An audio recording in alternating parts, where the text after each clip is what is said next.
they announce their intention to disinvest by Friday, the 1st of October. Not before it's too late, but because it is already too late, as we have seen in recent months and on TVs and in our newspapers. Thank you.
Okay, so I am here at St. Paul's Cathedral in London. Inside the building, we have, as you can see, we have Christian Climate Action have respectfully disrupted the end of the morning service here at St. Paul's and have unfurled banners which clearly read, "Churches divest now and no faith in fossil fuels." Now, this is part of Christian Climate Action's message to the Church of England. We say to the Church of England that you have to divest from all fossil fuel companies with immediate effect. And we say to you that the future of fossil fuels is no future at all. They are destroying God's creation. God who made the heavens and the earth, and we as human beings are destroying God's earth. And we're doing that through fossil fuels. The recent IPCC report that came out 3 weeks ago is crystal clear that we are absolutely destroying our planet through the burning and production of fossil fuels. So as Christian Climate Action, we are saying to the Church of England, divest now. So the Church of England holds around £70 million worth of fossil fuel investments. And this is held in various investing bodies, including the Church Commissioners. Now, the Church Commissioners have clearly stated that they will withdraw from fossil fuel investments by the year 2050. But we say to the Church of England that is too late. Now, what's happening inside the church is that looks like the service has come to an end, and the priests and the officials are leaving the service. The Christian Climate Action rebels, the activists, are still inside the church, holding up their banners. And the congregation will be very soon leaving the cathedral. And I'm stood here actually outside the church, near the south entrance, where we expect the congregation to come out. And we hope they will be feeling okay. We're a bit worried about them, and we are on hand to offer help and support and a listening ear if any congregation members need to express anything at all about what's happened just now inside the church. Because obviously their Sunday morning service has been disrupted, hopefully very respectfully, very prayerfully, but the message, as you can see, is clear. Churches divest now. The Church of England needs to divest now from all fossil fuel investments, from all fossil fuel companies in which it has up to £70 million invested. Now, the reason we think that is the church needs to take a lead. Obviously, our government needs to act now to stop funding fossil fuels and destroying our planet. But we believe the church, in particular the Church of England, has a moral obligation to lead the way, to clearly say, to state to those in authority in our country, fossil fuels are not the future. We have to move to renewable sources of energy, electric cars, all the rest of it. We have to completely change our way of life away from fossil fuel burning. Now we are outside, as you can see, and waiting to see what happens when the congregation starts coming out, which they should do any second now.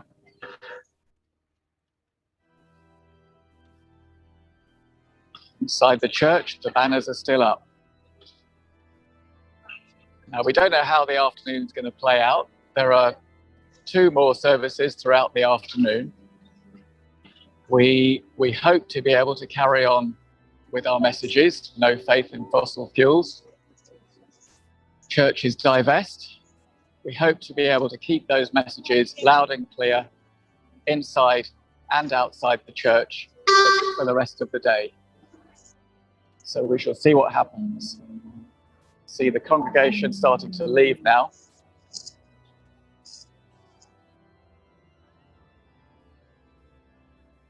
Christian Climate Action saying to the Church of England, you need to divest from all fossil fuels. We are destroying the planet.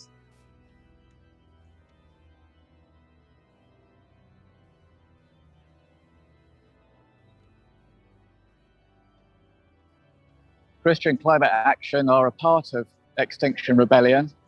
We are the Christian wing of Extinction Rebellion.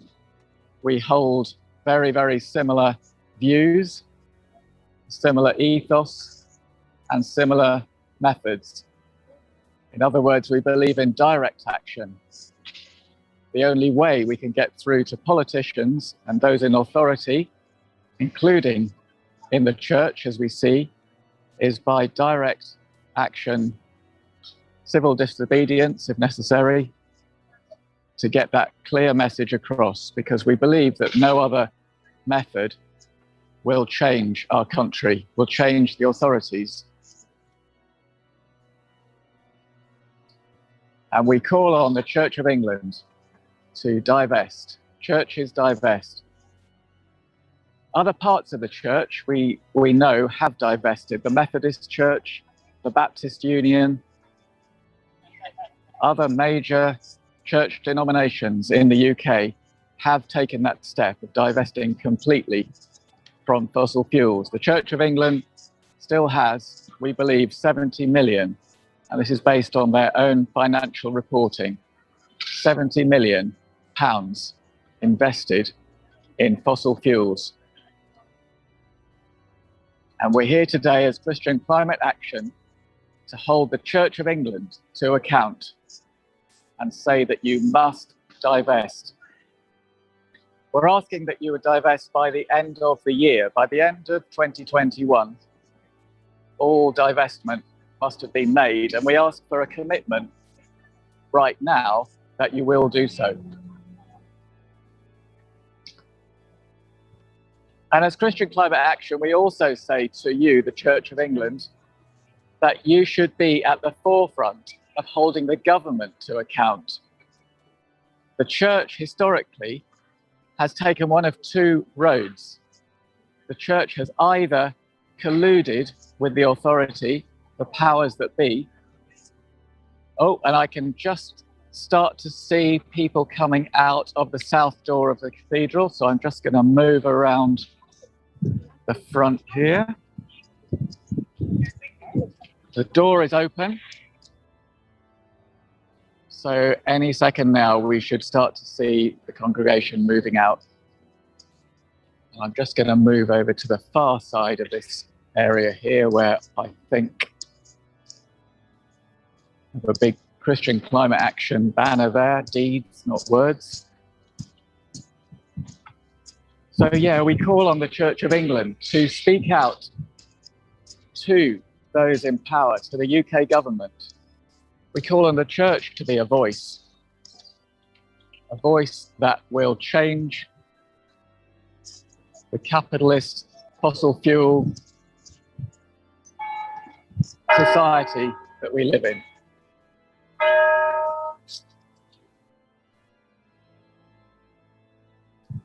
Church needs to hold the government to account, and that is one of our main demands today, the Church of England. So inside the church, see the banners are still there. Protest continues.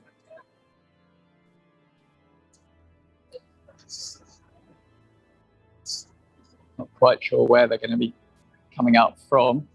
Obviously, St. Paul's Cathedral is a huge building with many exits. I can't guarantee that we are at the exit they're going to be using today. But you can clearly see inside the church, the banners are still up. And the congregation has now pretty much left the building.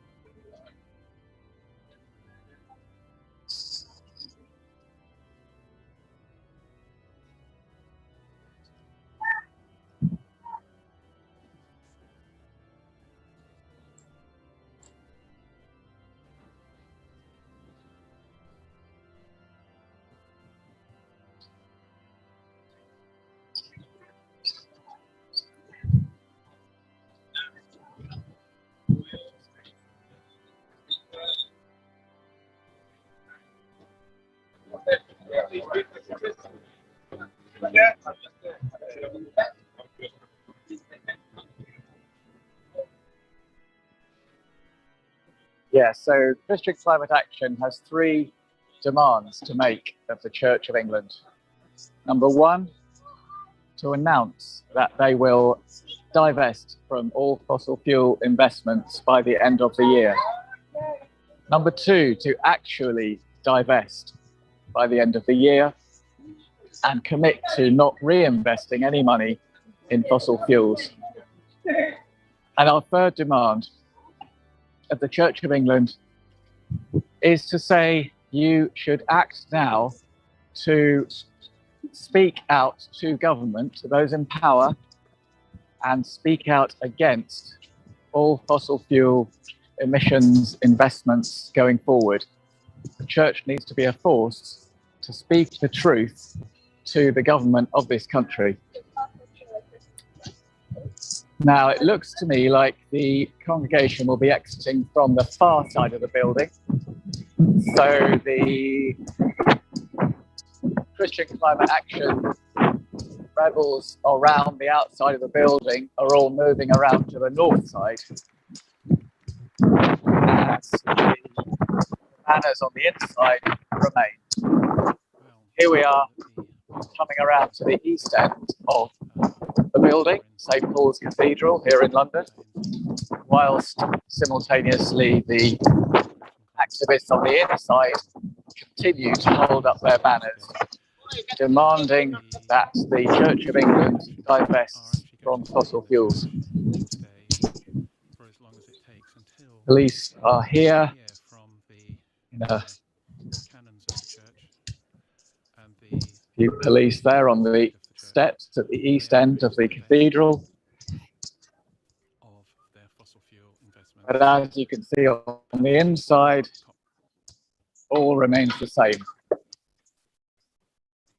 Rebels holding up the banners,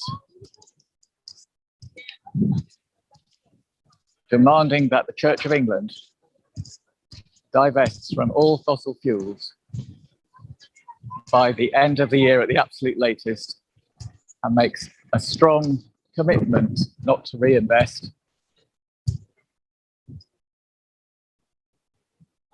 And fulfill their obligation. We believe that the Church has an obligation to stand up for the poor and marginalized and vulnerable of the world. And we know that the climate emergency that's caused by fossil fuel is always most impacted on the poor and the marginalized and the vulnerable around the world. In the West, we don't so much feel the effects of it, although we've had floods.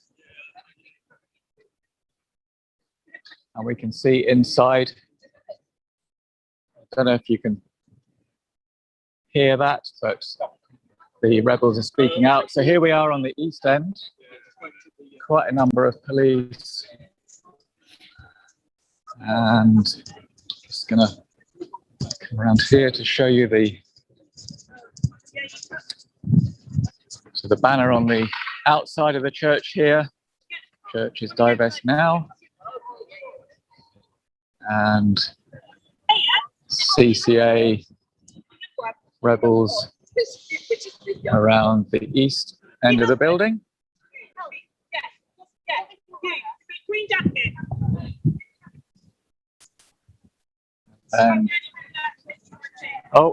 Here we are. Here are the congregation exiting from the building at the south side,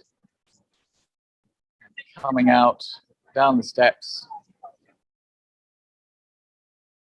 after the end of the service at St. Paul's Cathedral in London, in which the Christian climate rebels have respectfully and prayerfully disrupted the end of the morning service here at St. Paul's.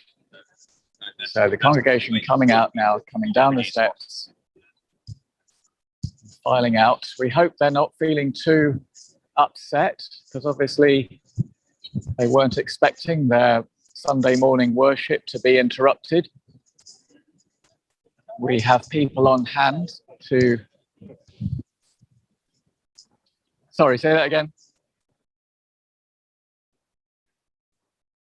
Okay, yeah, let's do that now, lad. Yeah, I'd like to hear what they say. The clergy who were administering the service are here talking to Christian Climate Action today, at the moment, and we are developing a dialogue, shall we say, with them. So. I'll come around. I'll get around and interview some more people in a moment. But I'd have to say that the response has been gracious, kind of, isn't it? So, yes, thanks, Chris Howson. Much needed solidarity. We're just waiting for the church to actually make an actual move on their investment portfolio. Now, at the moment, we know that they've got £80 million, which is in fossil fuel investments, the Church of England. So we are asking them to dispose of those investments and do it in a very public way and announce it before COP26. so that the Church of England actually leads the government. The Church of England is, and this particular church, is kind of like an organ of state. Here in this place have been held famous weddings, famous funerals. It is kind of like the church of choice of state. And we're hoping that if the Church of England, and particularly this Diocese of London, divest and say so, that our government will actually start listening. Extinction! Beautiful to see so many of you today here. Thank you for coming out and welcoming the communities today. Let's make some more noise. Woo! Bravo, bravo. So we are here today because we led by BIPOC people, and that means Black and Indigenous people of color. And it's a group called Unify. And here we've made some space so that we can have conversations with communities and have communities represent themselves. And so that's what today is about coming into communities, having those important conversations, hearing their concerns, and seeing how we can come together to address this climate and ecological emergency that we all face. Because it is together that we will find the answers. It is together that the resilience that we can have in our communities, because we will be seeing some trouble. And this is what it's about. It's about connecting the dots, making some friends, and having a laugh today. So I'm going to be bringing on some more speakers, but we're going to be dancing, singing, and eating along the way. So let's make some noise again. Extinction! Extinction! Extinction! Right, I'm just going to welcome on another speaker for you, just to give you some of those community voices and messages that we are here to share today. So do bear with us. We will be on the road soon, but let's invite our next speaker. Are you ready? Come on in. Come on in. Come on in. Come on in. Introduce yourself, brother. Give me a second. Oh, thank you. Clean that for you. Can we put it up a little bit higher? Speak really close. Good morning, my brother and sister. We are here because we are one family. That's called Extinction Rebellion. That's the spirit. That's the soul. If we don't have the spirit of the rebel, we weren't winning. We are here because we were winning. So we are in the winning place. But remember that all indigenous people are hoping today to come unite with us today. But they can't because they cannot come here. But all of you are representatives of them. So all of you, yeah, is the fighter. Freedom fighter to liberate them. So we are very thankful. Just want to give the applause for the Extinction Rebellion, every community who came together today. We done 7 days already.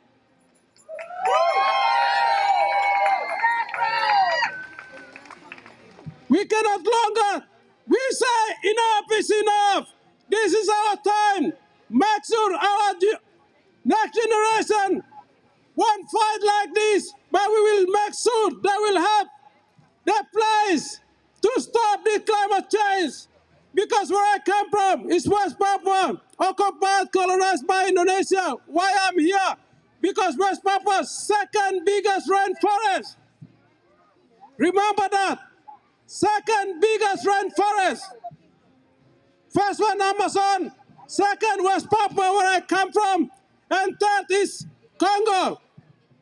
So when you say climate change, you fight for who? What the reason? We are reason here because we have heart, because we have humanity, because we want to fight for justice. So I just want to say thank you very much, all of you came today to make bigger difference for our future generation will come and will born. So thank you. Extinction! Extinction! Extinction! Rebel for life! Tell the truth! Act now! Solidarity! We are fight like Colombia, racist like Palestine, and united like Kurdistan, and justice for Afghanistan, Yemeni, and also all the indigenous people, and especially for my brother and sister from Amazonia, Brazil. Farrell, Bolsonaro needs to be down. Thank you very much.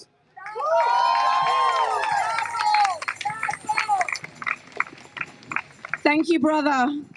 And, you know, this is what it's about today, guys. So if you have a story you want to tell us, you have some concerns, come and find me. I'll try and make some space on the mic for you, because this is a public mic.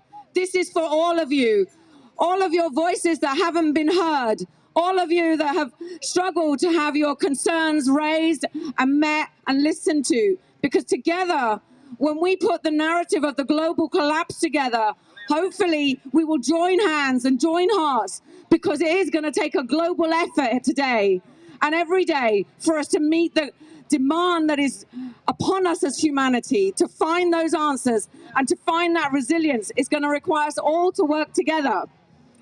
Extinction! Extinction! Extinction! Of young people's mental health. There are young people outside in the streets of London today now, telling us that about their climate fears and about how this is affecting their mental health.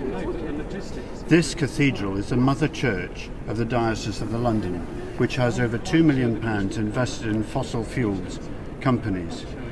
Taking action now to stop fossil fuels is part of the improving of young people's mental health. St. Paul's values included being people of integrity, looking after the cathedral for the next generation. There will be no cathedral for the next generation in a dead world. Creation is also a cathedral, and our inactions is destroying it. The church must about how we're going to repair this, because my ultimate fear is eco-fascism. My ultimate fear is that the North World goes a little bit green, sells off all their old stuff to like South World countries, and then starts saying, well, we're doing our bit. What about you lot? You lot ain't doing nothing. We need to be thinking about what we can do in the North World. If you're a person of colour, you know, we've got privilege, and we need to speak out for our brothers and sisters in the South World. And we also need to make sure that the solutions are thought from the point of view who are going to be most impacted. I still need to find police liaison. I will speak more, but I got to go. Have a great march.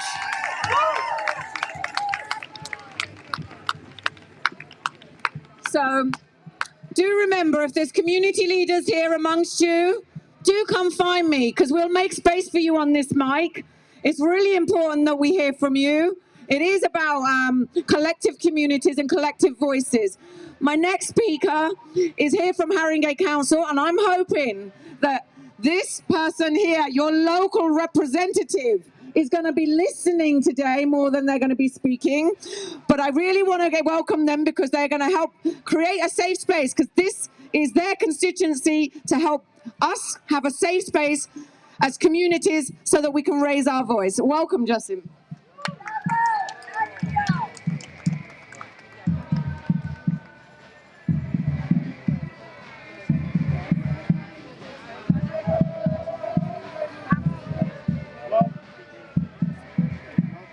Welcome to Haringey. Is it on? Welcome to Haringey. I'm Councillor Justin Hinchcliffe. I'm a Lib Dem councillor in Forces Green in the west of the borough.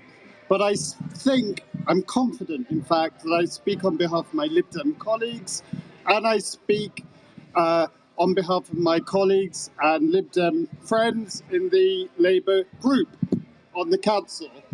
Just a little history lesson. In the 1970s, the National Front were a big problem in Haringey.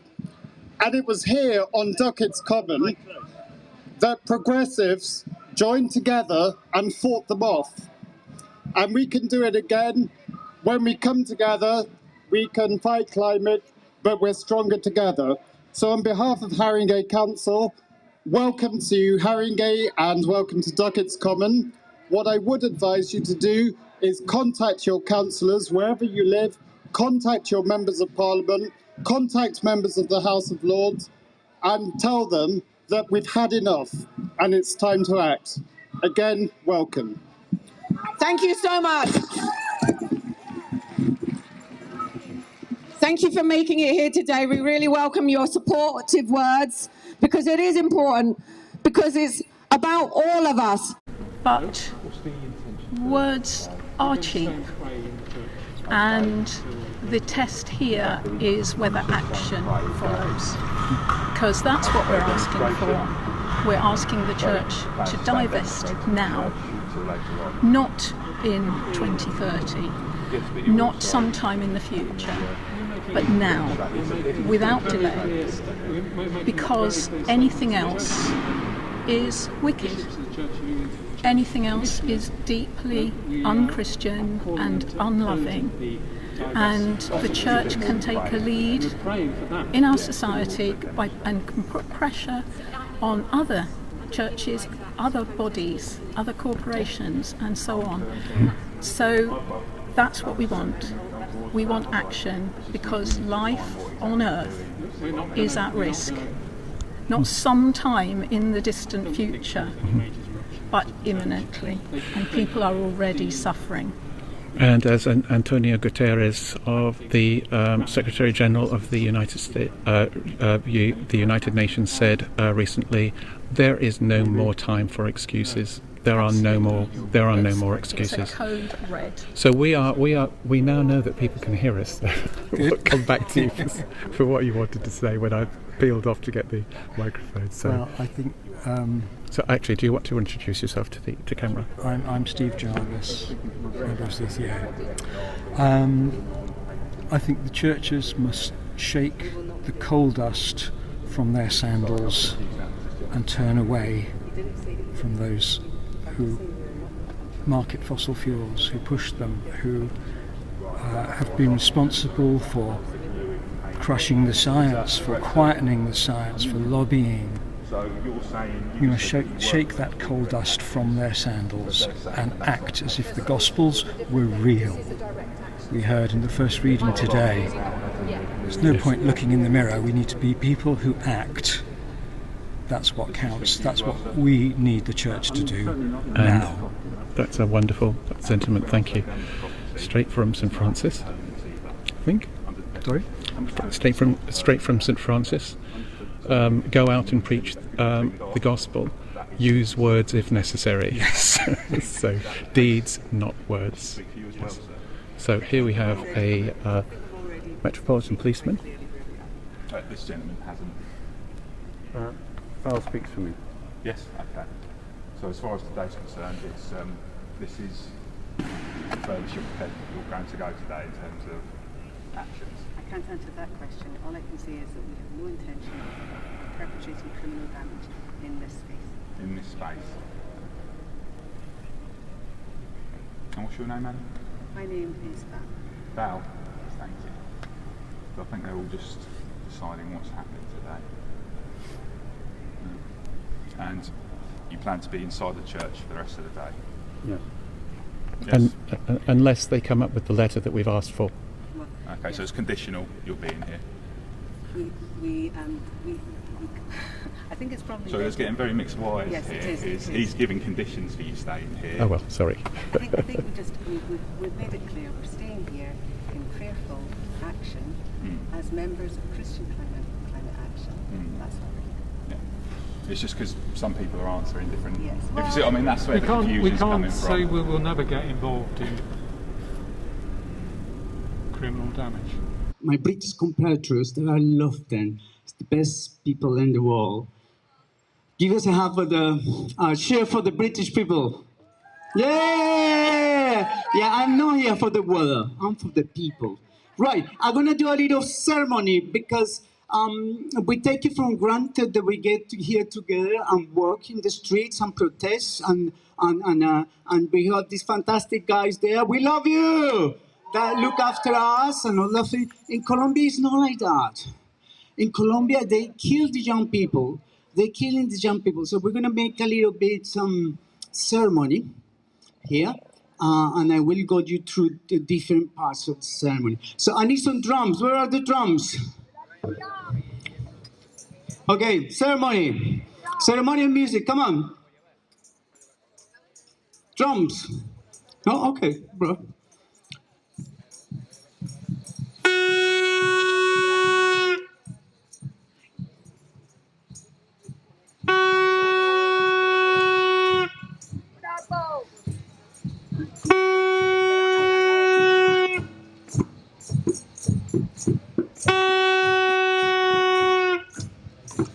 Colombia is a three-ethnic country. We are the result of the mix of three races, three cultures, and so the Spanish, the indigenous, and the Afro. So I'm gonna show you a little bit in here. Well, I hear the drums for the Afro. I'll play to you later. I need to practice more. And then we have the colonos. Yes, this is the people that have lived there for that are mixed. We all mix. Colombians, we are mixed. Mix of white, Spanish white, African black, from many different parts of Africa. So in Colombia, the black people is very beautiful because it's a big mix from different places of Africa and indigenous people. So we wear this hat for the sun. So I'm gonna give this hat to someone, but first we're gonna make it Extinction Rebellion.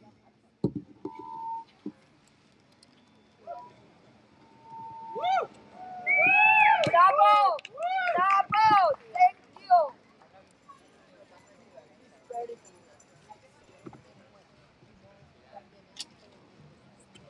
How beautiful is that?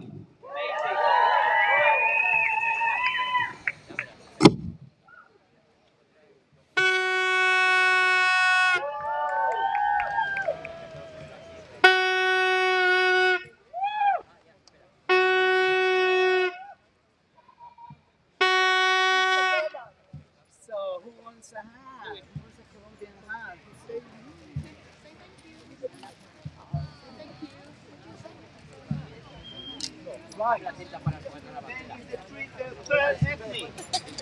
The first ethnic, the indigenous people, and they've been resisted for 500 years. In Colombia, they were no empire. They were Morabans. That was I always forget the name, but it was like different nations working together. So these are the paints of them. So I got a little Colombian powder here, gold. This is gold, the same one. So you're all very welcome. If anybody wants some, very welcome. And then the flag from the indigenous people is green from the forest, green for the forest, and red for the blood. So, does anyone want to? Can I do it to you? Do you want to come?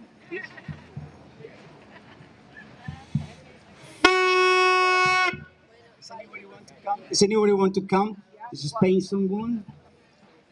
Do you want to?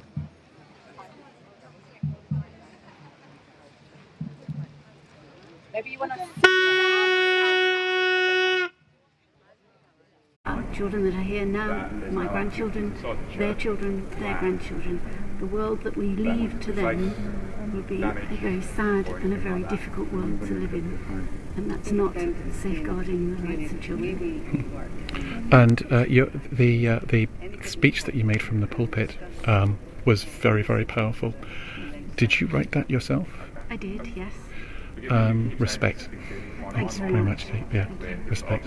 Well, thanks for talking to camera. We've got about 30 people watching at the moment, but obviously it's going to be streamed on the CCA website for ages, so lots of people will be able to come back and see these. Thanks. Does anybody? Would you like to say anything to camera at all? Just another dedicated Christian. Right. We're in the middle of the biggest crisis that humanity has ever faced, and the IPCC has spelt it out in no uncertain terms for us as a code red warning. And one of the best things we can do to avert a catastrophe is to actually divest from fossil fuels, to dump all the fossil fuels, to pull the plug from their profits and so on. Is that generally? But the church still continues to take the line of engaging with these companies in the hope that they'll change them or influence them in some way. Yes, we've heard that. And companies like BP and Shell have said that they're developing sustainable and green ways, but that's all lies basically. It's behind the scenes they're continuing to spend millions and millions on developing new oil fields, gas fields, and coal mines. Yep. And and engagement is too slow. There's a UK Divest report which states, which actually has researched into that, and its engagement's far too slow, and we just haven't got the time. We're out of time. They need to Good divest message. now. Yeah. As Albert Einstein said, those who have the knowledge, have the privilege to know, need to act now. Yeah. Well, thanks very much for that. That's great. And so the Metropolitan Police over there, the City of London Police are conferring, slightly bemused by all of this, trying to create slight divisions amongst us by saying this gentleman said this and that gentleman said that. But a very unified group of people we have here. So I'm going to end the stream for the moment until we have more action, as it were. So for the time, and also it allows me to charge this this phone. So a very, very interesting action here in St Paul's Cathedral, and the outcome we don't know yet, but we have high hopes. So hope to join you later. Bye for now. Do you know that an awful lot of the children who are in the care system now are Gypsy, Roma and Traveller children? Do you know that Hitler brought in exactly these rules 5 years before he started slaughtering gypsies in the gas chambers? 500,000 gypsies. We know about the Jews. Do you remember the gypsies? 500,000 gypsies. This rule that the government could take, or the police have the powers to take people's homes and imprison them, was brought out 5 years before they were sent to the gas chambers. Are we going to fight the PCSC bill? Yes! Kill the bill! Kill the bill! Thank you, sister.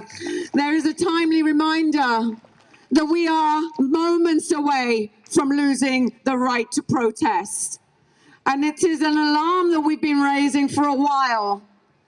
And my sister here explained to you why that alarm is so important, and that we mobilize against the police crime sentencing bill. It has the hallmarks of fascism and extermination of communities. Let's not walk into this with our eyes closed. History is there to teach us. Let's mobilize. Let's smash this bill because it does not belong in our democratic, free society. So we've got a little passing you over for some head steward instructions, and then hopefully we'll be doing some dancing and singing, folks. Woo! Thank you very much, Melina. Thank you very much. So we're getting ready to go, and we'll be following the road straight down to Manor Park entrance. We are going to be passing quite a lot of fast-moving traffic, lots of junctions, so we've arranged to keep this safe. We've got banners going down along the right-hand and left-hand side of the march. We will probably be occupying 2 lanes on the left-hand side of the road. And the important thing is not to let the march get too straggly, because that may encourage motorists to cut through us. Try and keep at the pace of the front of the march, and we will have any wheelchair users at the front of the march to give us the pace.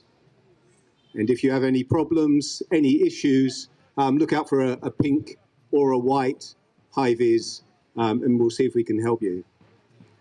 Good, okay, so it's going to be safe, but it's going to be fun. Thank you so much. And yeah, let's shift some energy, because we are about to move. Let's give it some vocal cords here. Extinction! Extinction! Extinction! Thank you, thank you, thank you, thank you. Let's do a little bit more. Really, we've got to get those lungs nice and open. This is what democracy looks like. This is what democracy feels like. This is what democracy looks like. Extinction! Extinction! Wow, yes, I can feel it. I can feel it now. Right, I'm going to request that you head over. I'm going to assume here, because the head steward didn't tell us which direction to head, but I suspect it's that side. And as he did explain, let's give the wheelchair users some space to get to the front. And then obviously all your banners and everything behind and flags, and I'm sure we'll all figure it out as we go along. Woo! Thank you. Oh. Just a quick last word, sorry, for people who aren't sure. We're leaving through that exit where there is a black arch in wrought iron, and then we're going to take a sharp right onto the road, okay?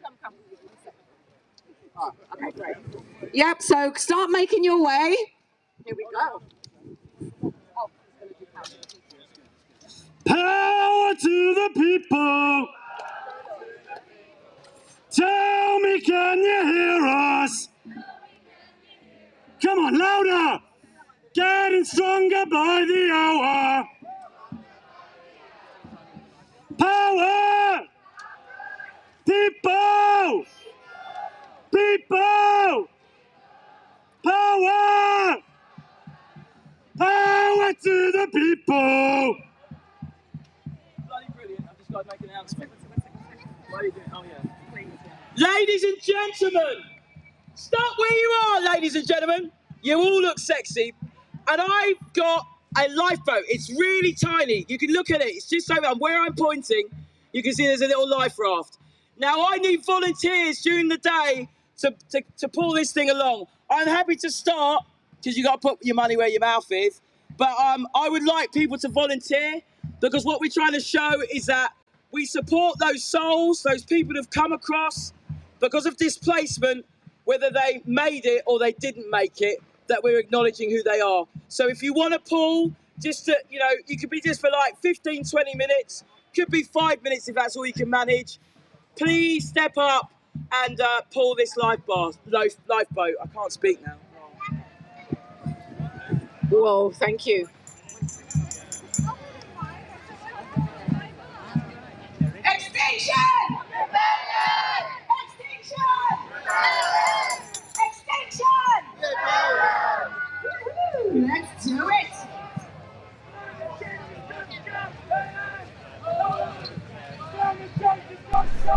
Good morning. We're at Duckett's Common in North London. We're just before the Carnival for Climate Justice. We're just going to sit around and have a quick chat with some rebels. Can you introduce yourself? Hi. Yeah, I'm Josh. And you are? I'm Patrick. I'm Josh's dad. Oh. Yeah, I'm Morwenna. Hi. All right, and I'm Molly. Hi. All right. So, guys, what made you decide to join Extinction Rebellion? So we've come on quite a few protests over the last kind of couple of years, and we just feel kind of compelled to do something. It's the greatest thing facing humanity, and we have to act, and we have to act now, and we have to act quickly, and we've got COP26 coming up, so we kind of felt we wanted to, we've come from Bristol, we wanted to come up and we wanted to make a statement about how important this is, and we wanted to just be here and support this unity march, and hopefully if enough of us do it and it gets good media coverage, we can actually make a difference. Really send a message to our leaders, our governments, who we feel aren't acting quickly enough.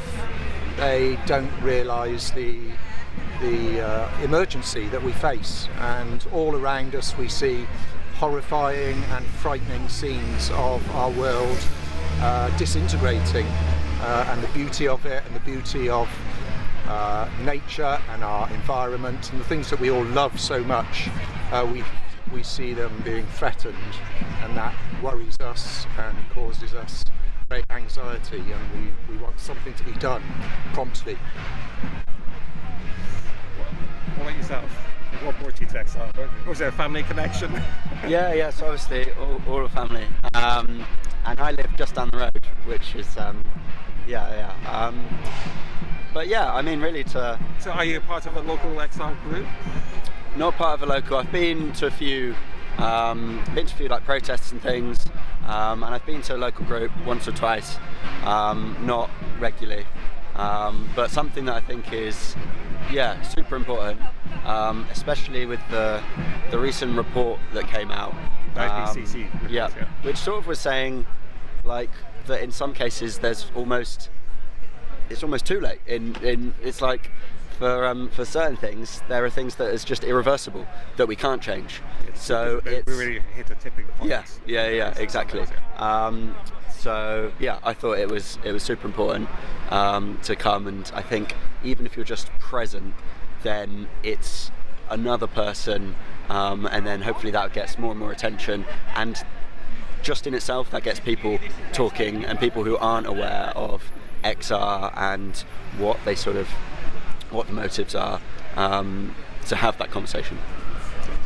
Where are you from? Yeah, so I'm their daughter, okay. So I'm from Bristol and coming with, so we're all in it together.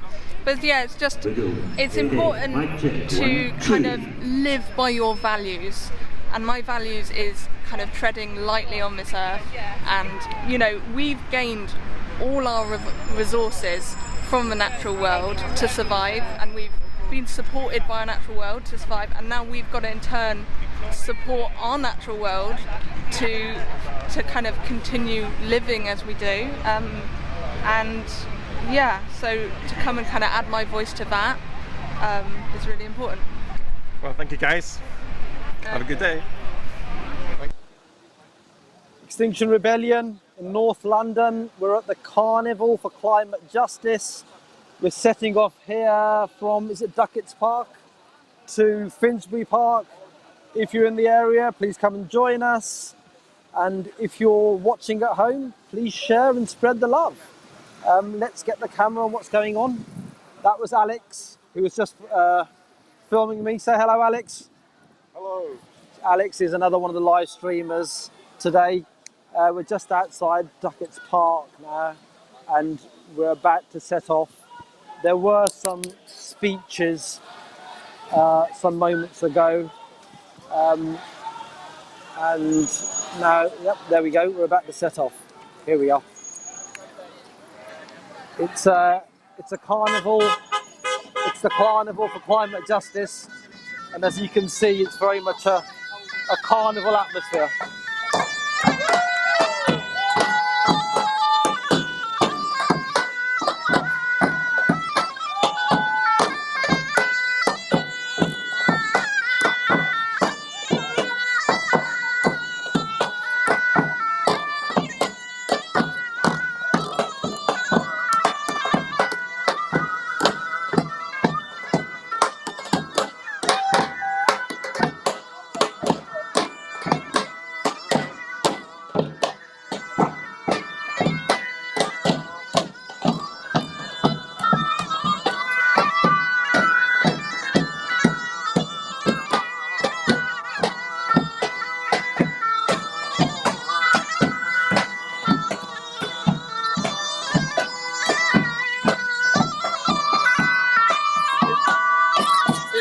like a crime to talk above this music, so I shall let you all enjoy the music.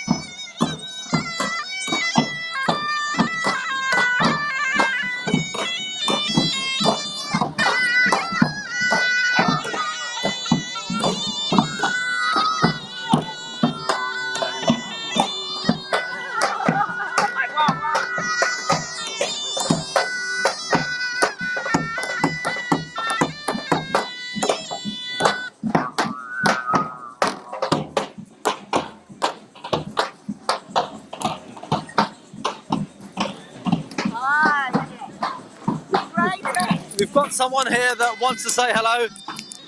How are you doing? Yeah, keep moving, keep moving, keep moving. Hi, welcome. Welcome, welcome, welcome. This is XR Unify Intercommunities. We know Black, Indigenous people of colour. We have stories, we have messages and wisdom. All that's valuable in meeting the challenges that the climate and ecological emergency will lead to. Yeah. I can't. You keep pulling. Oh, yeah. So this is XR Unify coming into communities, holding those difficult conversations, learning, absolutely learning from the community in how they've managed to be so resilient across the globe. Because climate emergency has been happening for many, many years. We're only seeing it now here. These beautiful, beautiful communities across the globe have been meeting these challenges, and some of those communities are here, and I'm one of them. I'm Bhavini Patel, here with XR Unify today to open up the space and make some more space at the table for other community members to take part in the conversations that we need to have climate and ecological emergency.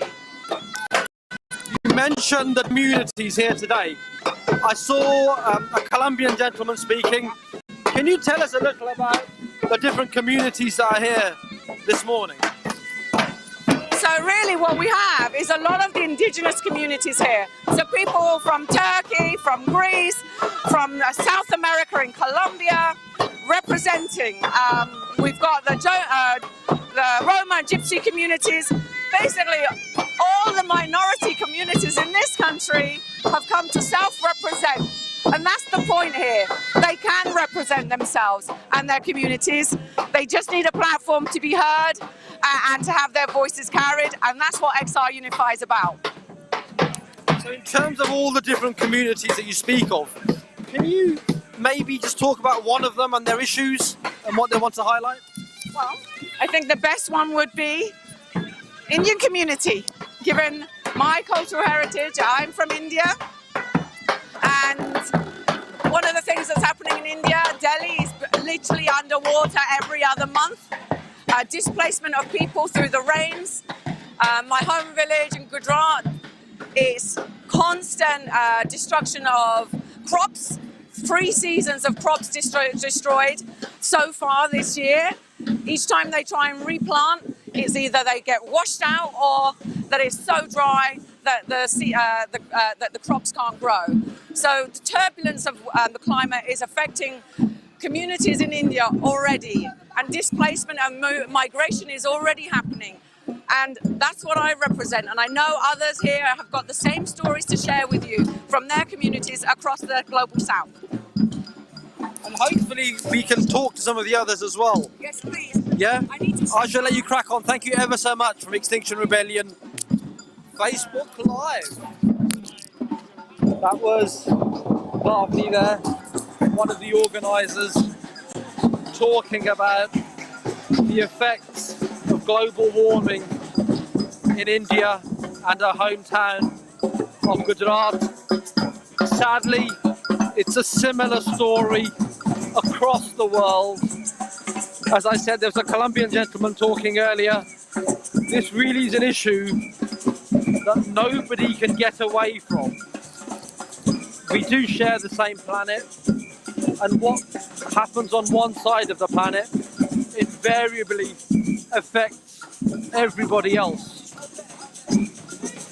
We've got the samba band here. I understand that Louise over at the Science Museum is going to say a few words, so let's cut across to there. Louisa, can you hear me? The Science Museum to drop. Hi, we're here just outside the Science Museum in London.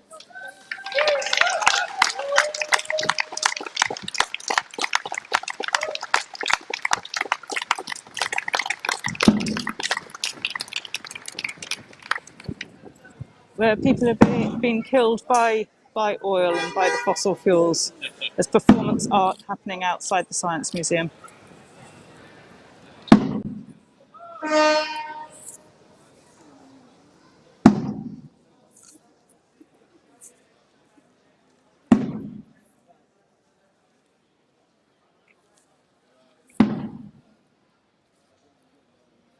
And symbolic.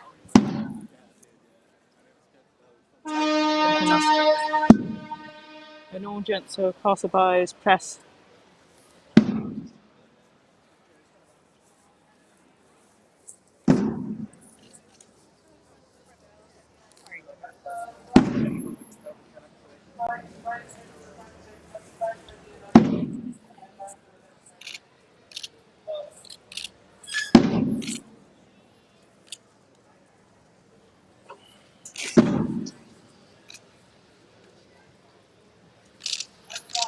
Getting their photos for tomorrow's news, or later today's news.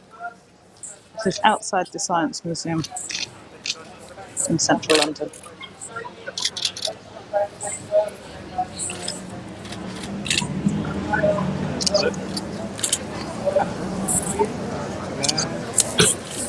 Right, they started early as usual. Well, not as usual, normally they're late.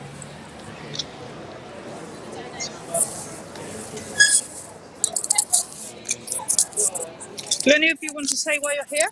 I think it's performance art, isn't it? They're going to speak. You need to go a bit closer because you can't see the faces of the goals. They're hiding behind you. You guys want anything different?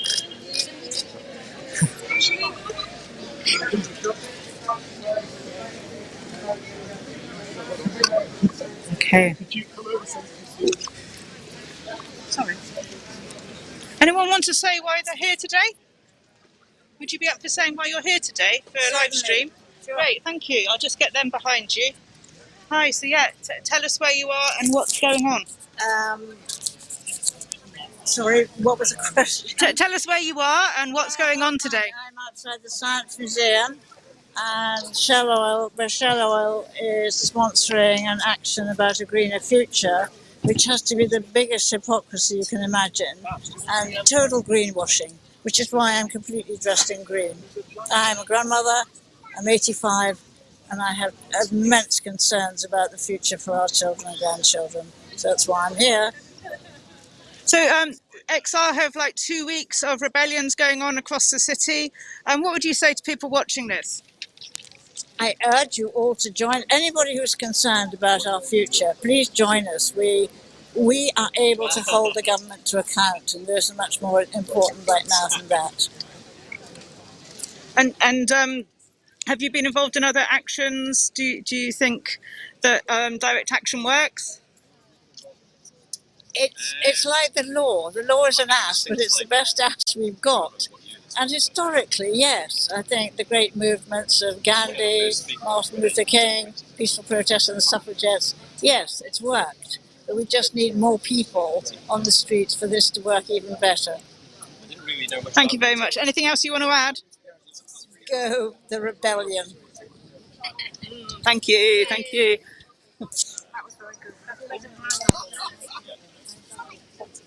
Going to wander around.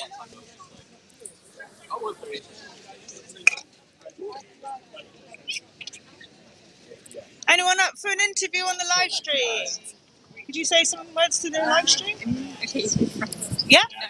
Anyone else want to talk to a live stream? Yes. You will? Hi. Fantastic. Yeah. Hi. Hi. Hi. So where are you and why have you come down today? I live in London for 16 years now, and I joined Extinction Rebellion in April 2019.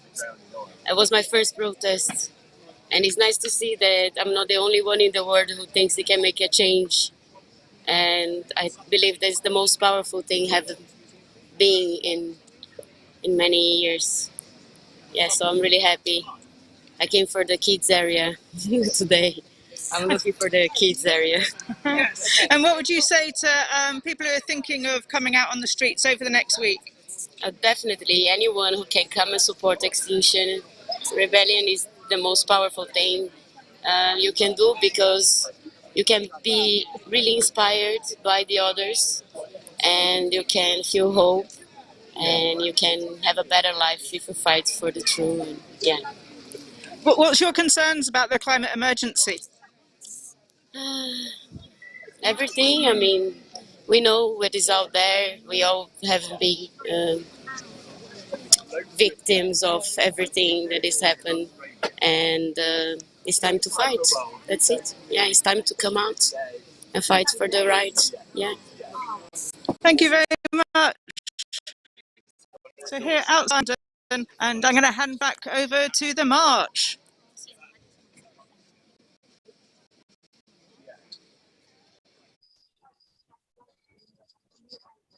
Okay, so I am outside St. Paul's Cathedral in London, and we have just seen, well, currently still going on, Christian Climate Action are inside the church.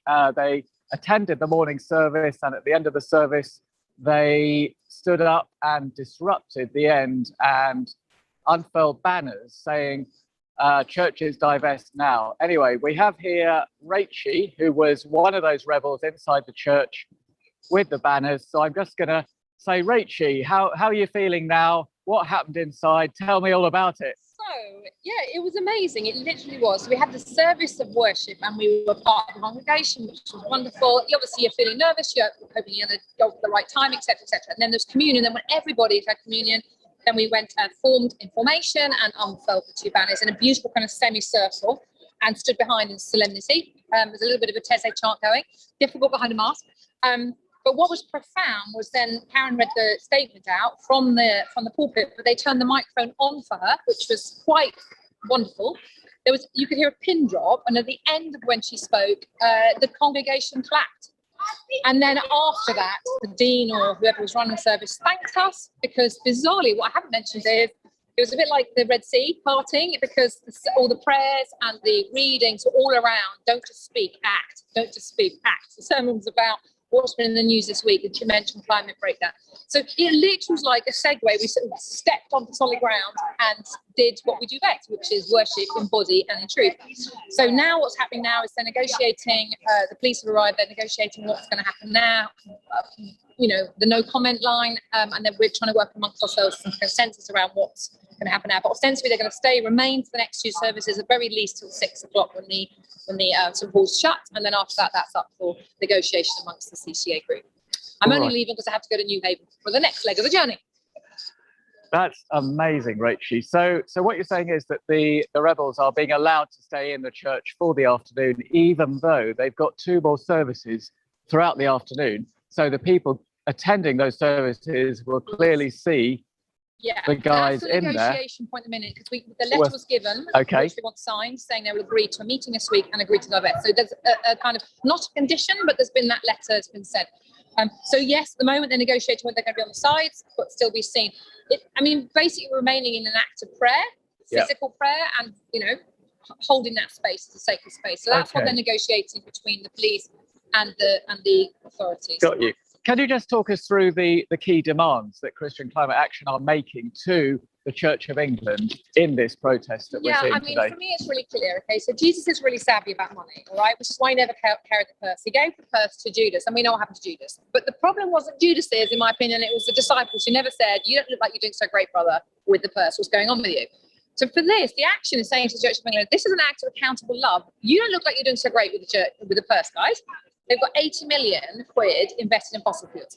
So what we're asking for is an instant commitment to divest by the end of this year. COP26, this is the last government who've got any chance of doing anything at all.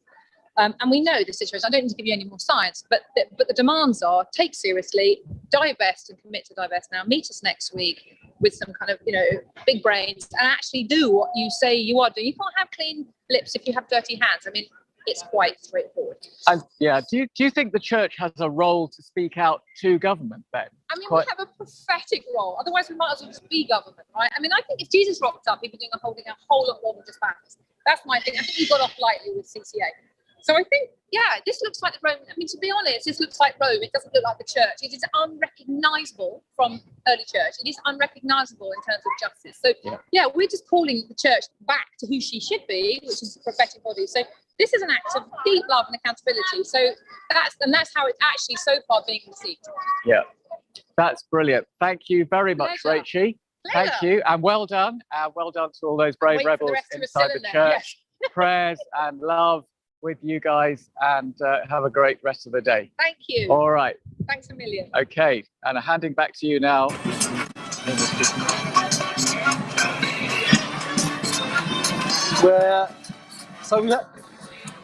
So we have this fantastic system on our live stream where we cut from one action to the other. You were just listening to the reporters over at the Science Museum, and now we are in North London for the Carnival for Climate Justice March. We are heading to Finsbury Park from Duckett Park. Anybody local, please come and join us. It's a real carnival atmosphere. There's some really lovely people here. It's a great mix. We've got an elephant actually, a HS2 elephant, which we will hopefully try to talk to later. For the moment, we are going to talk to Mario here, who is part of a rather large Colombian contingent, and I'm looking forward to hearing about Colombia, the reasons why you're here, Mario, your grievances, your solutions. Yeah. No, you don't have to do that, Mario. Okay. All you have to do All right. is grab the microphone and not come too close to me, because I'll cut your head off. Sure. Your head's beautiful. All right. I should see it. Yes. Go for it, Mario. Yes. I'm here standing in support of the Extinction Rebellion protests on behalf of Colombia. Colombia is the most dangerous country for the environmental defenders. So far, 75 this year only have been killed by the very violent policies implemented by the government. The former government, they stood some promises, but the current government, they haven't honored any of those promises of defending the resources.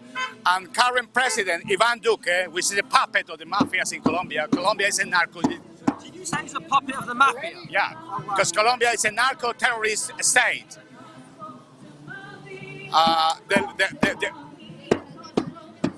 The baron of this drug cartel is Albert Uribe, an ex-president, and is poised to continue with the policies of hydraulic extraction of the oil with the fracking, despite the destruction of all the rivers and the jungle. Also, the narco-traffic business is a very, very poisonous way to destroy our jungle. Yeah, and they don't care about. And for that, 75 of environmental defenders have been killed. Among those, 44 are indigenous leaders, community leaders, who have been for centuries defending that land. Sorry, did you say?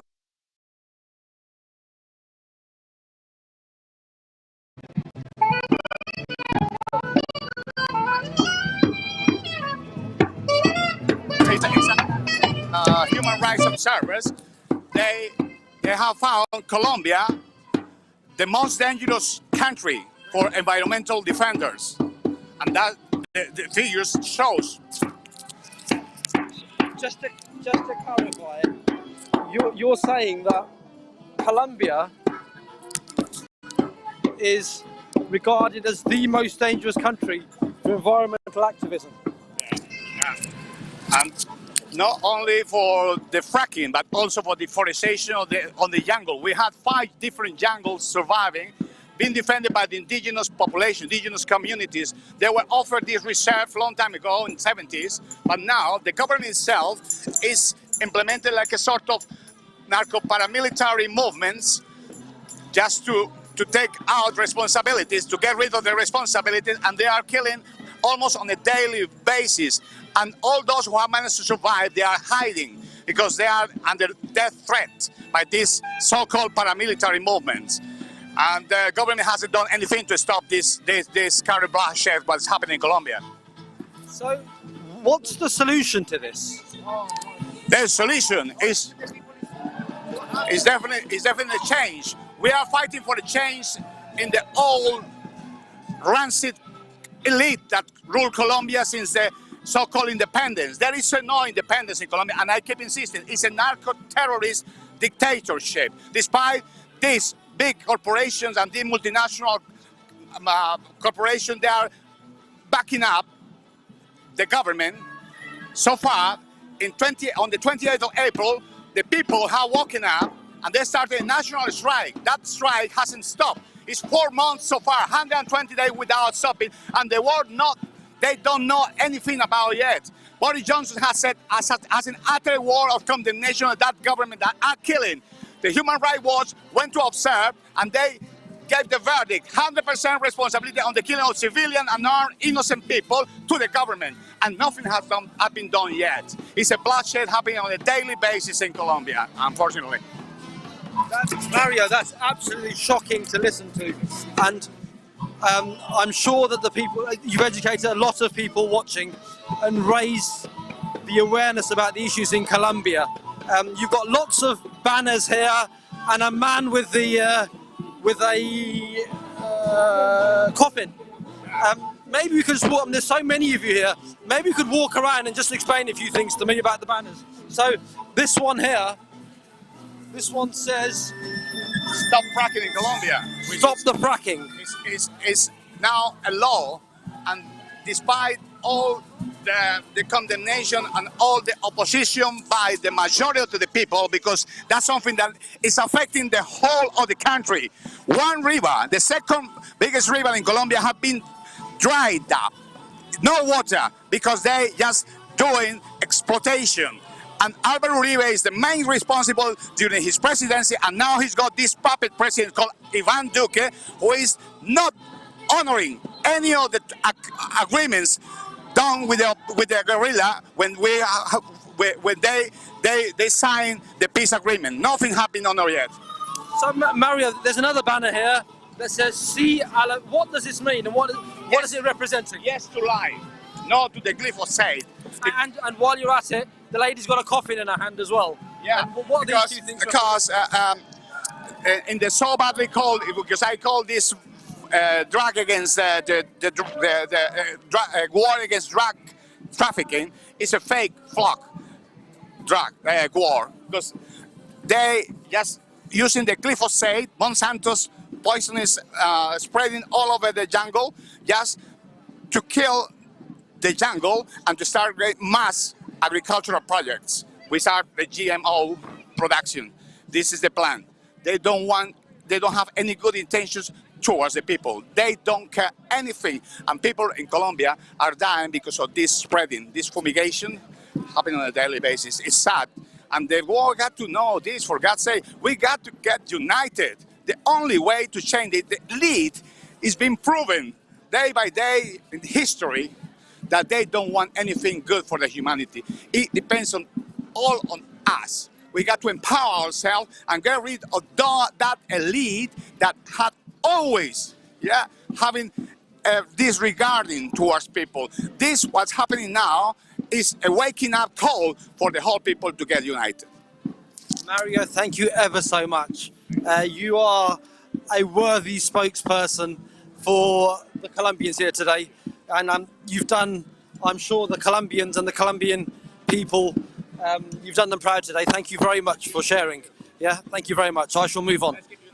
Stay united, absolutely, Mario. That was Mario there, who was at the Extinction Rebellion Carnival for Climate Justice March, representing the Colombians. It was really eye-opening to hear the things that he was saying. Things like 75 of their environmental activists have been killed this year. I mean, it really puts into perspective what the climate justice movement is up against. And we think that we get something of a hard time in the UK with the police. But when you've got 75 climate activists being killed in a year, it really puts in perspective how easy we have it and the privileges that we have in this country. As I mentioned earlier, there's an elephant here, a HS2 elephant. Extinction Rebellion live. Does the elephant speak? I speak for the elephant. You speak for the elephant? Yes. It's not a speaking elephant. Okay. So the HS2 elephant that you can see in the back of the shot, I'm reliably told does not speak, and this lady is the spokesperson for the elephant. Extinction Rebellion live. Can you tell us a little bit about HS2 and the elephant? Well, obviously a white elephant is an expenditure that we cannot afford, and therefore the white elephant is the symbol of high speed too, and it's also the elephant in the room. At the moment, the destruction and the construction that that high speed 2 is occasioning is a massive impact on carbon emissions, and into the bargain, if and when it was ever up and running, it would take more of electricity than the current grid can afford to give it. So high speed 2 absolutely needs to be cancelled. Not only is it creating destruction, it's destroying the environment that is helping to cope with the climate crisis, and into the bargain, the construction of it, all that concrete, is creating carbon emissions that they say will be paid back in 120 years. But 120 years, that assumes that there'll be passengers to travel on it to make it economical. Right now, ambulance. So other issues with it. So we're just going to cut across the lady speaking about HS2. There's the emergency services are coming through, as you can see, and as is customary for anything Extinction Rebellion, when we get any emergency services coming through, everything stops and they are let through. This is a very different image to the one that the press tries to portray. As you can see, there's an ambulance just coming through. So the Carnival has moved off the street to allow this ambulance to get to its destination. And now that it's passed, as you can see, the Carnival continues. Back to you. Yeah, so in Euston, they have cut down all our trees and taken our green spaces as construction compounds. They've taken the children's playgrounds and they've demolished over 300 homes, and they've destroyed businesses, and they're not even giving those people coherent or timely compensation. And the end result of all of that is misery. They've had 18 months of misery while they've been knocking down 5 high-rise blocks on the Regent's Park estate. And the people in the next blocks have had to put up with that noise and pollution during the whole of lockdown, cooped up in their flats with their children, listening to noise, not able to open their windows because of the dust and the dirt and the vibrations. And of course the vibrations wake up all the rats, and so vermin is running around the whole of Euston, the streets of Euston, And because they've taken the green parks, part of our community is not as sociable as other parts of our community. But these are people who we look after, and it is absolutely outrageous that they have nowhere to go, the drug takers and the rough sleepers and all the other categories of people who are just multiplying on the streets, given the austerity which is proceeding from this government, irrespective of the pandemic.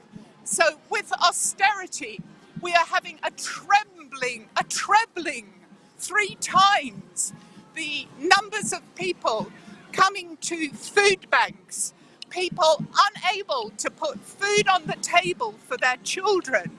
It's really unacceptable. Elephant, watch out. And I can't begin to tell you how distressing this is. For these children, there will be at least 17 years of construction, the whole of their childhood. We've got 17,000 people living around Euston Station, and their entire childhoods are going to consist of the construction of a track. And I don't believe that the construction of the track is the main point at Euston. What they're doing is grabbing 17 acres of prime real estate in order for venture capitalists to make a profit. It is heartbreaking. And I have the utmost respect for our tree protecting youngsters. So you mentioned this land grab. Is that what's at the heart of this? Is that the motivation for the HS2? Well, to my mind, certainly the situation in Euston is totally about the land grab. There is no way that they needed to bring more track into Euston Station. There is enough track there that if it were timetabled, instead of used as a glorified parking area, and if they had proper signalling so that they were utilising the track they have, there would have been no, they've already got 17, 18 platforms. Look how many trains Waterloo has through with 11. And we've already got 18 at Euston. Why did we need another 8? It is absolutely obvious that the point of the activity at Euston was to demolish so they could redevelop. We are a community there already. And we don't need regeneration. We were a community of our own joy and existence, and we did not need developers to come in and ruin everything for decades. And the only explanation is that they wanted the land for development, because the track could sensibly have stopped elsewhere where it was better connected.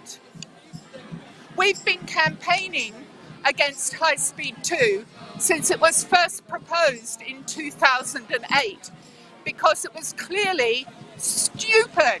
If we had a national rail policy, a national strategy for redeveloping our railway that included any of this, why, we would bite the bullet for the nation. But it's nonsense. Duplicate the railway that already exists up to Birmingham. For what? Absolutely no reason. What we need is a proper spine up the centre with spurs going off it and connection across the Pennines. We do not need another railway down to London from Birmingham. Thank you ever so much. You've been more than a worthy spokesperson for HS2 and for the elephant. Thank you ever so much for sharing. Here's a little view of the elephant, the HS2 elephant. We've been really lucky today. We've had a great spokesperson for HS2, Mario, who spoke, thank you very much, Mario, who spoke for Colombian XR, was absolutely fantastic. We've had some really good spokespeople today. I shall take a little walk around the carnival. For those just joining us, we are in North London. It's the Carnival for Climate Justice. We're walking to Finsbury Park. Anybody local, please come and join us. I understand there'll be something of a carnival at the park, Finsbury Park. For those that can't join us, please share this stream and spread the love. There's more than one action today. We're switching between actions today. We're here at North London and there's an action going on over at the Science Museum. I'm just going to pass across to another interview. Hello, my name is Bożena. I came from Canton, this big Gujarati community. I'm wearing today their own clothes. I feel like I am connected to these people, and I feel for them because the climate crisis affects them a lot. All India. And I am here to protest against the devastation of our planet because we soon will be doomed. I don't want to be doomed. I don't want future generation be doomed. I don't want nature to disappear. This is simple thing, and we have to do something. We have to point the fingers to people, towards the people who are guilty, and I feel like I have to do it. I have to do it, really. Thank you. To save our Mother Earth. We've got some Chinese players here today. I just wanted to check them out because, I love this music, and they're giving it nod. Thank you, Chinese players.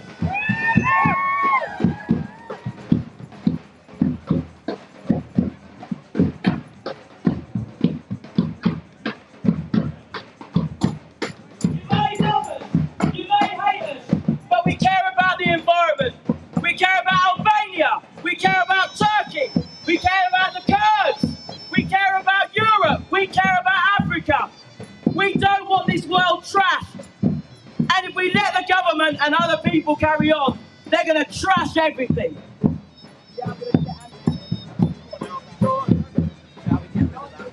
XR Unify. XR Unify. XR Unify. XR Unify. XR Unify.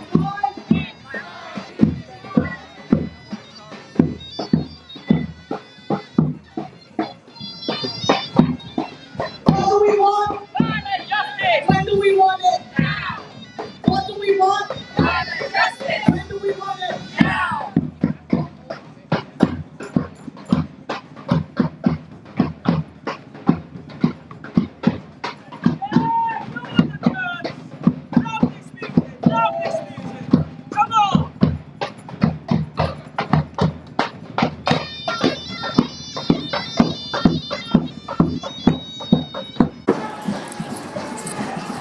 Extinction Rebellion at the Carnival for Climate Justice in North London.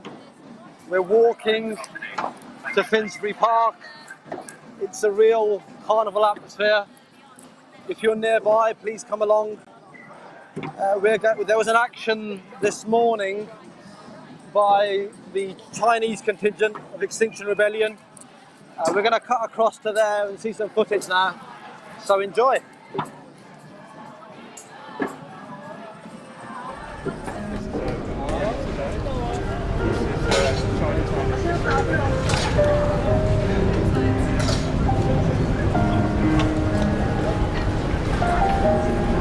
Wow, sorry.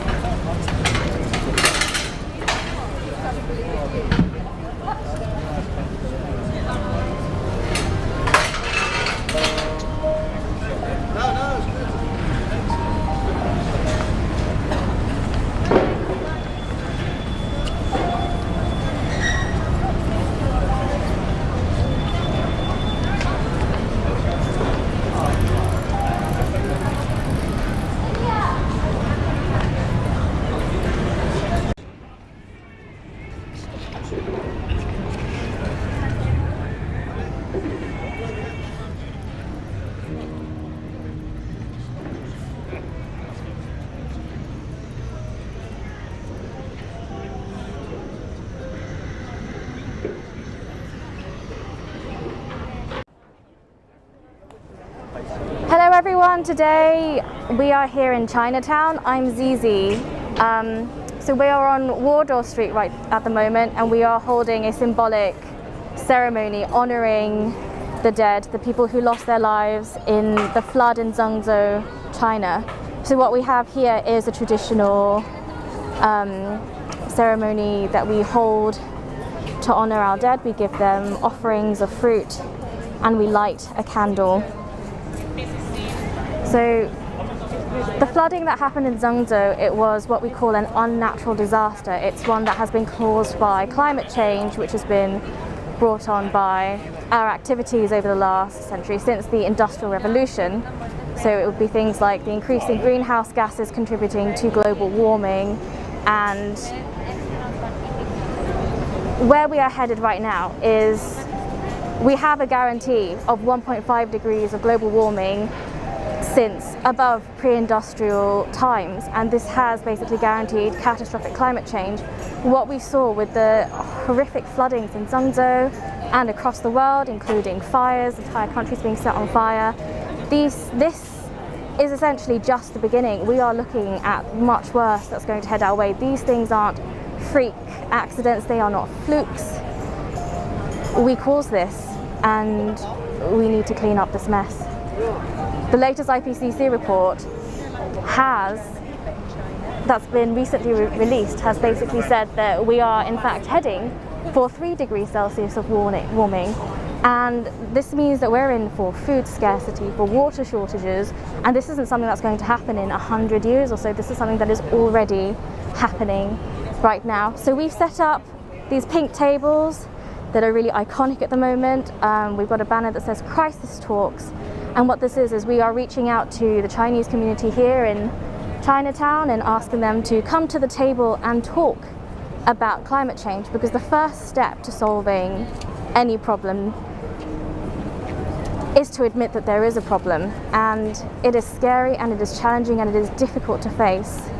It is a problem that is so big that it's difficult to grasp. In fact, it's one of the largest problems that arguably we as humanity face today. And the thing is, the global south is going to be hit first and hit worst by climate change, as we are now seeing. People are already dying.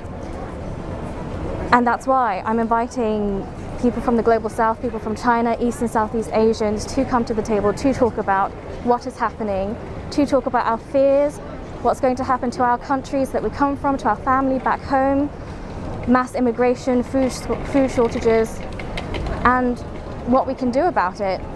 Right now, what we've got with the coronavirus pandemic, the levels of disruption that's happening, this is a very good wake-up call. It's a really good indication of the kind of chaos that's going to ensue.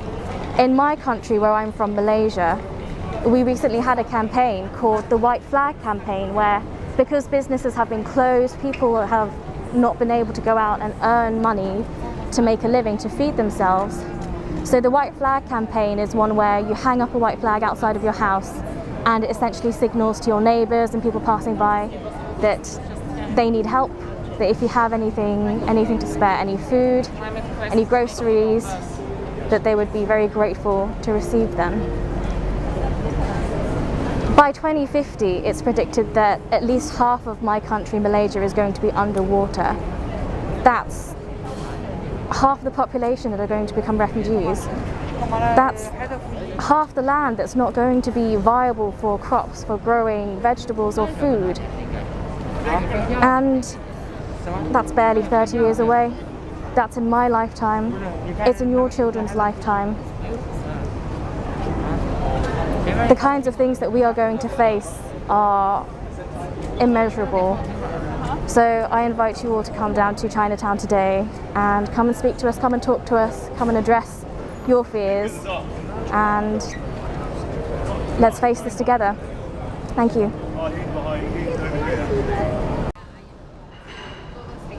We are in Chinatown, and we Chinese environmentalists here in UK are doing the biggest climate action here in 2021.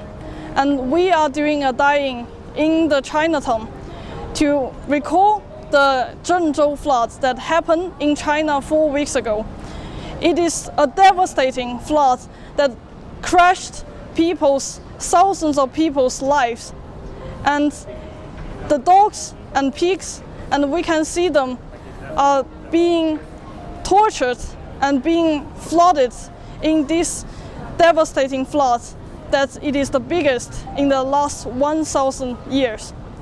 And we are here to call for people to rebel, to really get the idea of how devastating the flood is.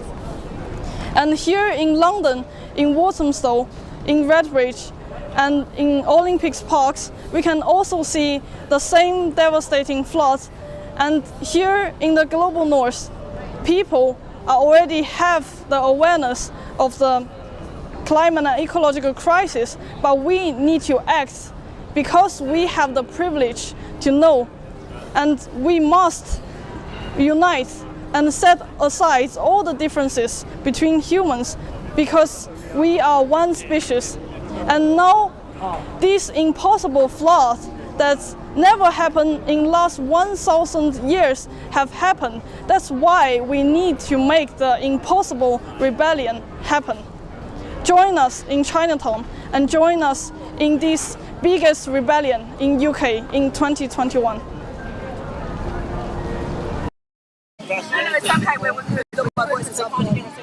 Extinction Rebellion, London, the Carnival for Climate Justice.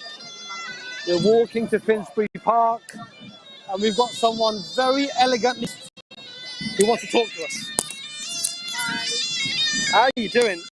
I just want to say that you look absolutely fantastic. It's the Carnival. It's a carnival. So, a little bit of housekeeping, so we get the best out of this. If you hold this, but don't come too close to me, otherwise I'll chop off half of your head. So, tell me a little about why you're here. I'm here to ensure that the voices of the marginalized, the voices of the people are heard. The climate emergency is now.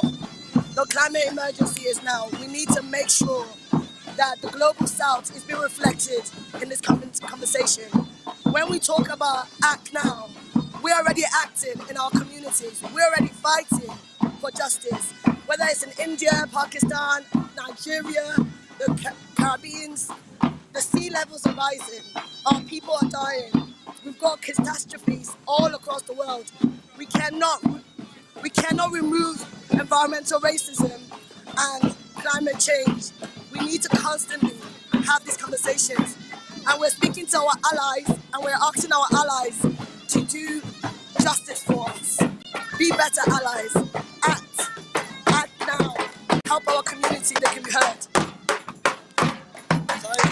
I only heard some of that because the drums are so loud, but luckily this picks up more than I can hear. This microphone is fantastic. You talked about the global north and the global south and the relationship between the two and how one is adversely affected by the actions of the other. Could you expand on that a little? One of the things I need to make clear is the communities that have related to the climate disaster that we have are the ones paying for it. So when we talk about the fact that we have been exploited, colonized, we actually to decolonize your mindset. Let me explain. Great Britain would not be great without the contribution of our community. And we have brought so much. So when you say what British values is, this is it. I know who I am. I am Nigerian. I am British. I am standing and saying justice has to be done. And you can help us make that happen. Make sure you support every way. Excellent. Thank you ever so much. And as part of this carnival, are you just dressed up or are you a dancer as well? I'm not a dancer, I'm an activist, an activated human being. You can be one too. Do not stay silent. Let's do this together, okay? Love. Thank you ever so much. Well, you've got really lucky today with youth. We've had some really well-spoken, eloquent, well-informed interviews. For those just joining us, we're at the Carnival for Climate Justice, walking to Finsbury extend an invitation to anybody local to come and join us. I did have another interview lined up, but I think we're so far at the back of the carnival that I shall struggle to find that lady again. Not a problem. We'll find somebody else to talk to. There's no shortage of interesting people here. Extinction Rebellion live. Who wants to say a few words? Extinction Rebellion live. Yeah. Blow me away with your wisdom. Talk to me. Tell me why you're here. Tell me how we can make a difference. I'm here because I want more climate action. Sorry? I want more climate action. That's why I'm here. Okay. What, in terms of climate action, what do you want to see? I want to see emissions go down super fast. Stop being dependent on fossil fuels and have a more decentralized community. Yeah, this issue of fossil fuels is one that's really come to the fore. I was reading in one of the papers that one of the big investment funds had pulled funding from fossil fuels on the back of pressure from Extinction Rebellion. And that sort of makes what we're doing here encouraging and worthwhile. Yeah, that's right, but I think it should mostly happen from politics. Like, it's fine if companies do it, but it should really come, like, politics.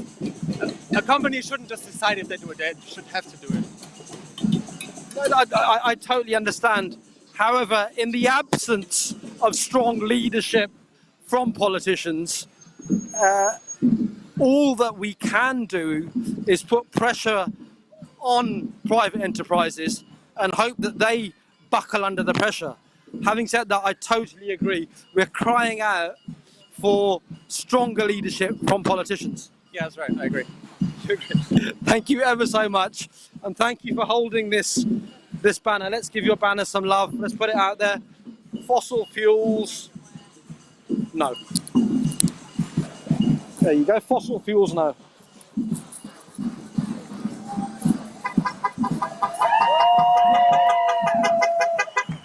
As we head on towards Finsbury Park, just going past the river, not sure which river that is, we're going to cut across to an interview. Can you hear me? Hi, we're here today, here in Duckett's Common. I'm representing XR Unify. We are a group of BIPOC-led community within XR who bring a lens to racial, social, climate justice.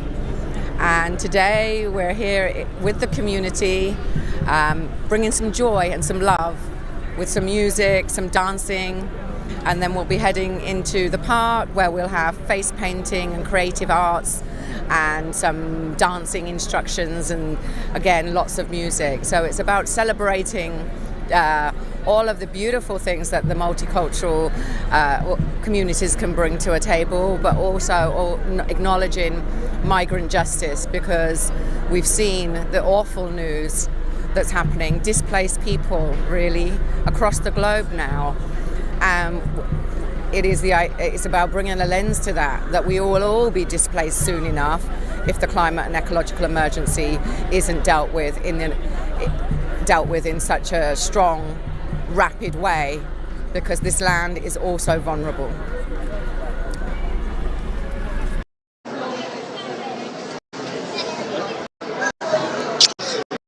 Hello and welcome to the Science Museum. Extinction Rebellion UK live stream here. I'm Louisa, and yes, we're here with Extinction Rebellion scientists. There are some doctors as well. We've also seen the Stop Ecocide campaign, which is not directly related to Extinction Rebellion, but we're all working in the same vein. And we're here today coming in and out of the Science Museum. Obviously our message is to tell the truth about climate change, listen to the science, and our demand during this rebellion, we're almost in week 2 of the Impossible Rebellion now.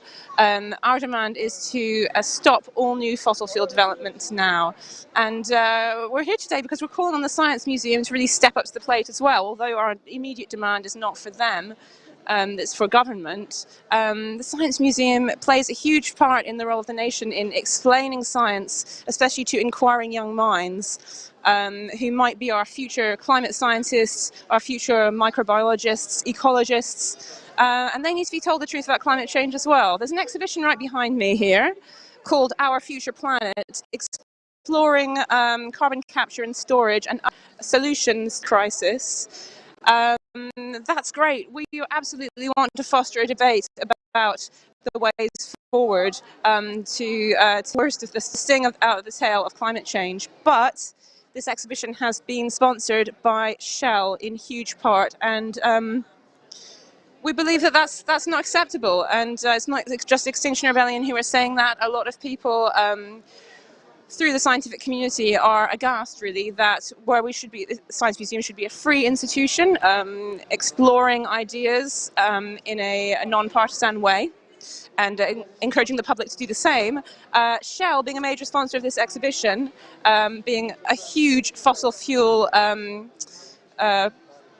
supplier themselves, extractor, is putting an unacceptable level of bias into this exhibition, and it's allowing the Science Museum to greenwash. And greenwash means that they're taking that Shell is allowed to spend a tiny proportion of its money on sponsoring an exhibition. They can put their label there, and it can make them feel warm and fuzzy, and members of the public think that Shell's doing a great job when actually they're still hugely polluting into the environment. So I'm going to go around. My internet connection is probably not great because we're in a concrete bunker, but I'm going to try and talk to some of the scientists and the medics and more who are here today with Extinction Rebellion, talking to the public about why it's problematic, why this exhibition is problematic, and also why, well, trying to wake people up about change, like I said, inside and outside the museum. So I'll try and find some people to talk to now. There's many of them around, a lot of people wearing white lab coats to share scientific background. And I just wanted to say that also I work in museums myself. I'm a museum professional and I'm an educator. And I've been working in museums for 5 years, and I'm absolutely terrified about what the climate crisis is going to do to future generations, including the children and the community groups that I work with. So I don't work at the Science Museum, but I'm here to stand up and say that museums must do more. We must play our part. And luckily, a lot of museums agree with me, but we're not so happy about the Science Museum today. So I'm going to turn around my camera now and try and find some protesters to talk to. We're protesting in a non-violent, direct way, as always, trying to inspire debate with the public, and to this is a day of outreach. So let's see what dropped my microphone. There's a lot of stuff happening outside as well, and we'll go to that in a minute. So there's lots of people who can't get into the museum today because it's fully booked. And also Exhibition Road, where the museum is a big thoroughfare for tourists and people enjoying their weekends. So we're going to be outreaching to them as well. Let's go and talk to some people here at the Science Museum indoors.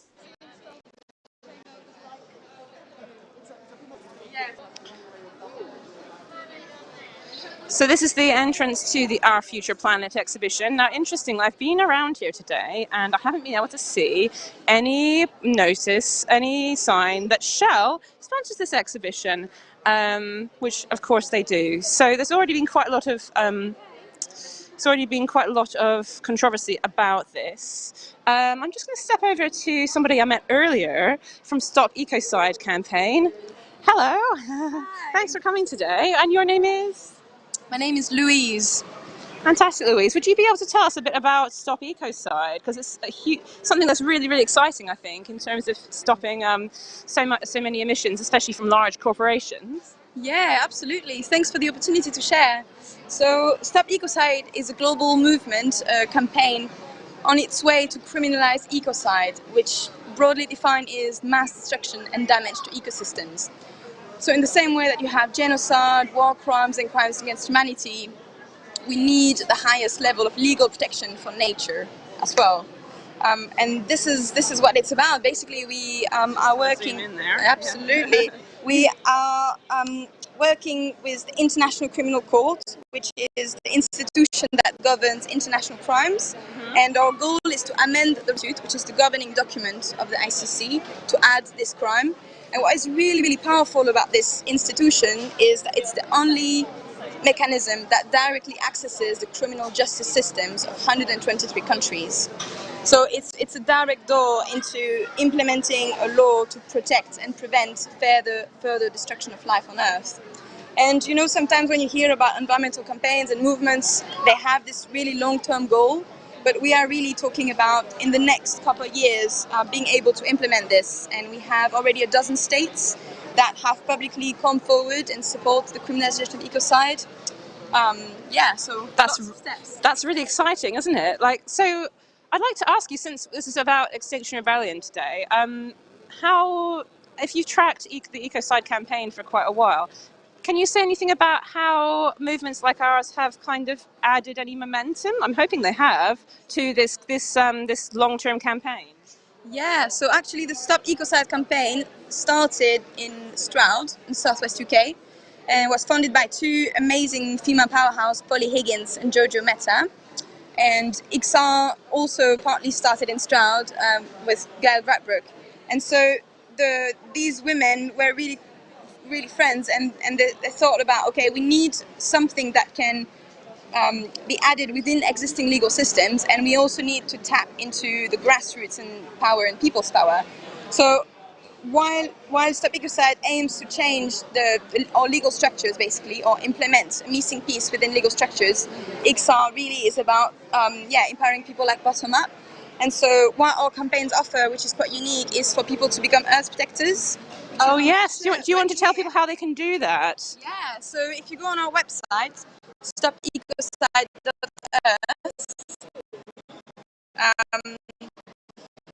you can sign our international petition like many other campaigns, but you can also become an earth protector, and what that makes is basically showing that all around the world we are people standing together and believing.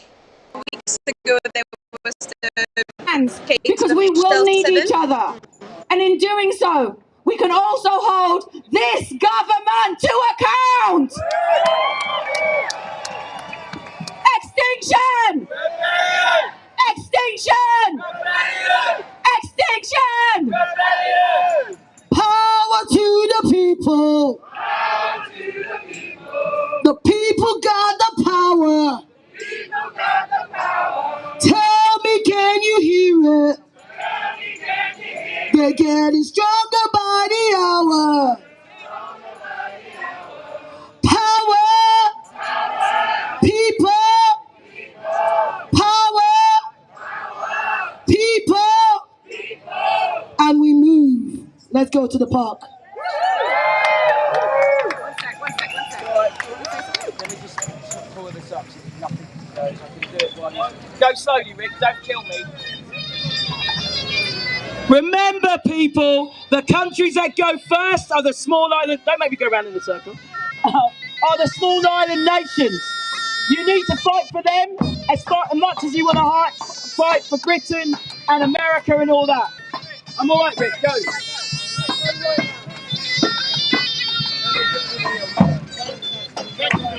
Well done, mate.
We're outside the Science Museum here. The drums are going full tilt.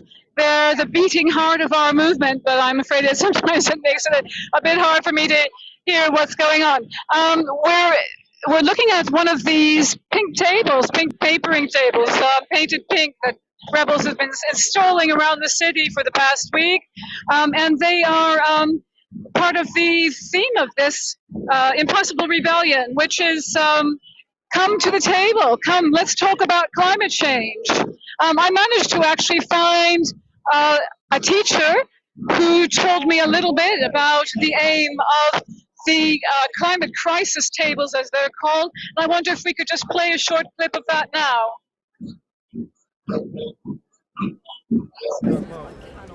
We're here in front of the Science Museum in Exhibition Road in London, where today Extinction Rebellion is doing an outreach event to try to draw the public into debate about the climate emergency. And I've got a teacher here from XR who we're going to have a word with.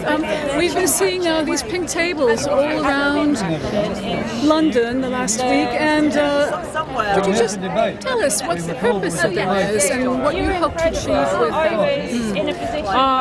the pink tables, our message this rebellion is come to the table. So we have physical, literal pink tables set up all over town this week during our actions to invite people of all backgrounds, of all parts of society to come and take their seat, which is so needed at this time, to discuss and bring their voice to the most important issue of our day, to ensure that the governments here in this country, and all over the world are doing what they need to do to protect us and future generations.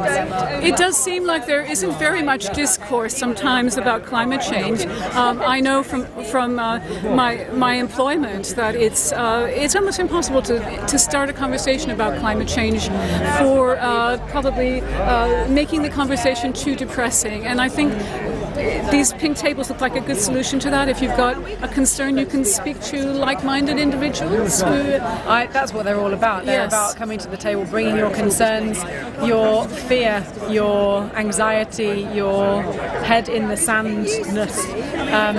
Bring it all, because we're all in this together. This is it's beyond an existential crisis. This is an existential emergency, which is why it's so difficult to raise this question, because we've never faced anything like this before in modern times or any human times. And what about the role of science in that understanding? Scientists have the capacity to bring the facts, to bring the data, to bring the knowledge in black and white, so that it can address some of our fear and our anxiety by presenting us with the things that we need to know. And the message then is be afraid and then act. Yes, with full knowledge of the consequences. Yeah. And I think they're pretty likely, aren't they? With so much consent among scientists. The latest IPCC report says that we are headed for 1.5 degrees, regardless of what we do in the next 30 years, which will see catastrophic effects across the planet. So now it's a case of, and that's why it's called the Impossible Rebellion. We are addressing the impossible with this. It does seem so, doesn't it? But hopefully things like this today are actually going to engage people and get them to think really hard about what we all need to do to act together to save our planet. Thank you very much for your thoughts.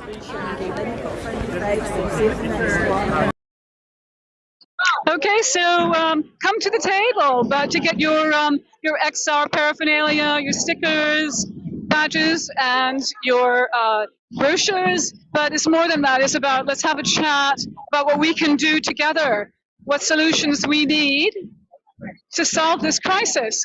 I think I'm just going to take a little bit of a walk.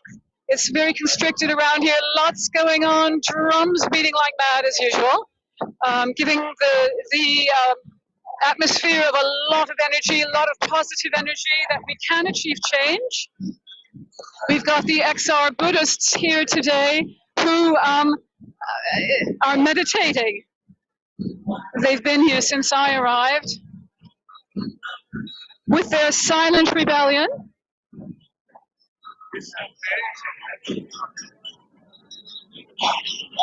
We've also got children's activities here that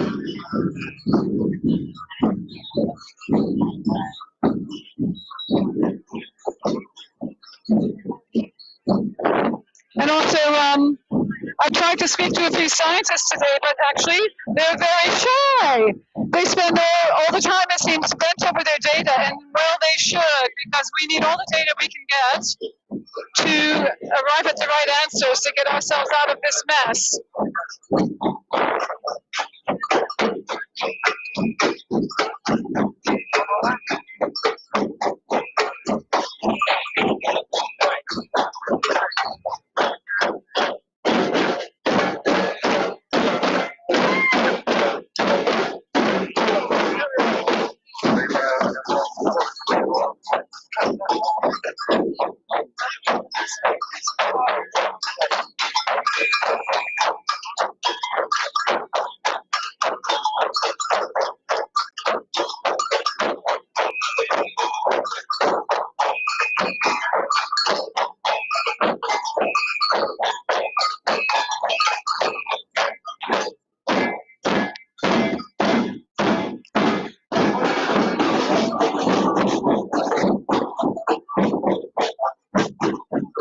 So outreach is a really important part of Extinction Rebellion.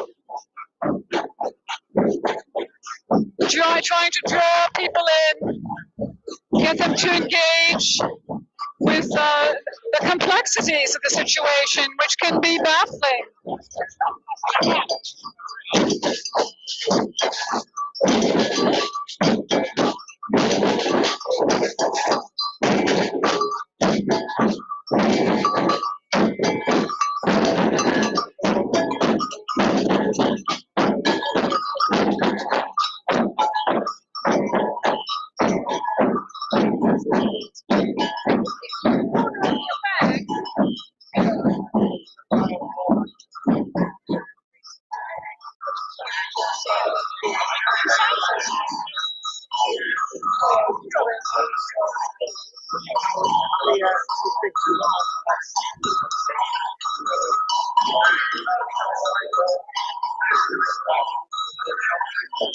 Oh!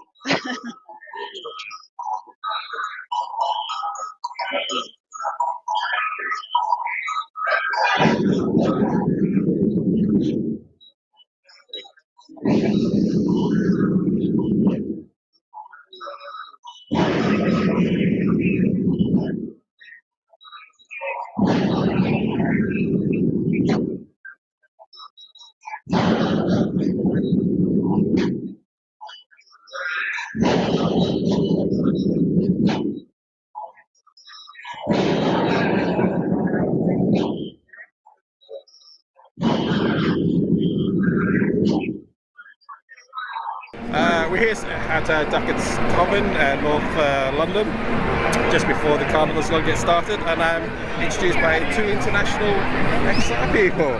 Can you introduce yourself? Sure, I'm Yeva. Where are you from? I'm from Lithuania. And you are? I'm Fabian, I'm from Germany. Cool. Why are you here today? It's a bit far away from... We've been in London for a good while now, so we live here, so it's kind of local. Yeah. What brought you to XR? I think it's just important, like it's a crisis and people do too little, so it's important that the people show actually we're not happy with what's been done and more needs to be done. And yourself? Yeah, I think bodies on the street is important. Just to show that there's a lot of us who are concerned, and hopefully we all should be doing a little something, like hopefully through work, but even, turning out and showing support. Are there any movements like this in Lithuania? Yeah, we had a Fridays for Future going pretty strong. I don't think XR is there yet, but yeah, so there's definitely like popular support, I think, especially with like our generation and younger. Yeah, for sure. And in Germany? Yeah, Friday for Futures is quite big. And we have the elections in 3 weeks, so we're hoping that some of the climate action is translated into parliament seats and hopefully a change in government. Cool. Thanks. Thank you very much. Have a good day. Thanks. You too. Okay. Because what they're doing is they're trying to stop freedom of speech. And this is not okay. We will not stand for this. For those joining us. All right, who's up for some chanting? Welcome back. Okay. Let's get lively. The Carnival for climate change. Everyone say yeah! Yeah! Yeah!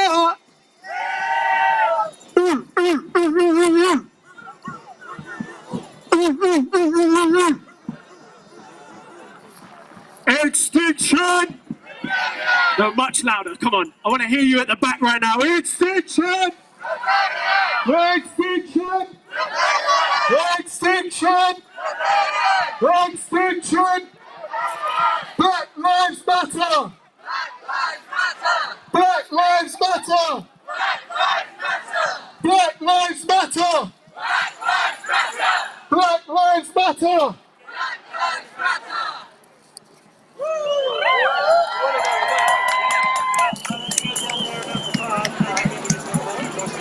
We're just arriving at Finsbury Park. There were a few people that really wanted to speak, so we can find them and ask them to share their wisdom. Here is one such person. Hello. You're live on Extinction Rebellion UK. Blow us away with your wisdom. I'm here today to fight with everybody to stand up for refugees, for everybody. And I find that I come from a country called Guatemala, and companies are taking over their land to mine, and that is causing so much trouble and danger for them all. It's just heartbreaking. So I'm here today to stand up for my country and the people's country, so that we can show the companies and the government who's boss. That was such heartfelt words. Thank you so much. We haven't heard much about Guatemala today. Can you tell us a little about what's happening there? So, like I said, the companies are taking over to mine, so they're being escorted off their land, and they didn't want to say goodbye to their families and their friends, but they've been forced to. So I just find that I need to be there and stand up for them, and help them through this really tough time. Thank you ever so much for sharing. Thank you. Enjoy the rest of the carnival. A lady there from Guatemala, and today's a Unify action, so we've got a real diversity of people. Guatemala there, we had Colombia, India, no shortage of countries. There's a real wide representation of different backgrounds and demographies. The march has just arrived at Finsbury Park. I shall take you on a little walk around so you can see what's going on. For those not particularly well versed about Extinction Rebellion, we are in a state of emergency. Our climate is breaking down and life on Earth is in crisis, accelerated by our economic system and supported by politicians who fail to act. Our democracy is a horror show of corruption. Tens of thousands have died in a pandemic. Our government was too incompetent and too greedy to handle like grown-ups. The climate emergency is an even greater crisis, and we cannot trust the government to act. Extinction Rebellion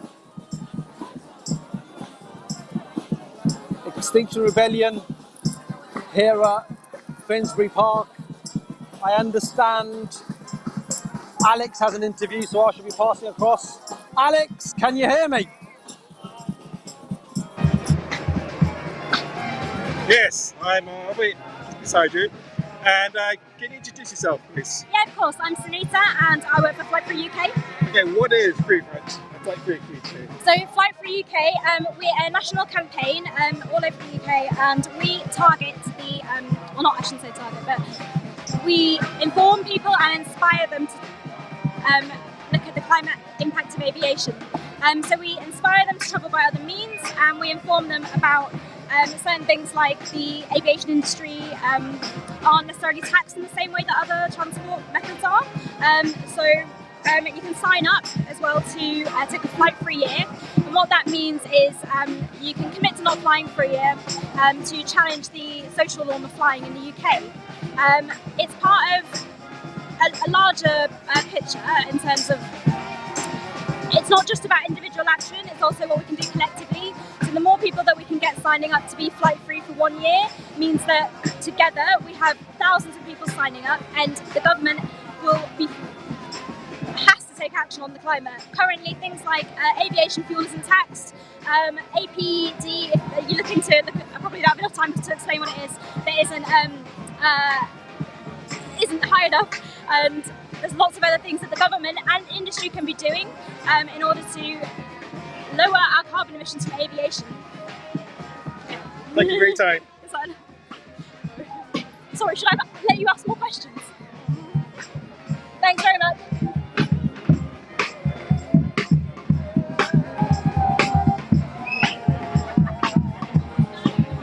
Alright, so I am pre-flight 2022 campaign to reduce our carbon footprint. A petition to actually not fly for 2022. The amount of carbon that goes in the atmosphere from flights, especially long-haul flights, or our flights really. And yeah, good petition, please sign up.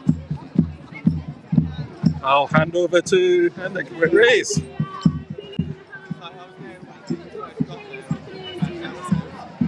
Marquee over here, we've got some block printing going on in the purple marquee over here. And basically, if you just imagine I saw something that said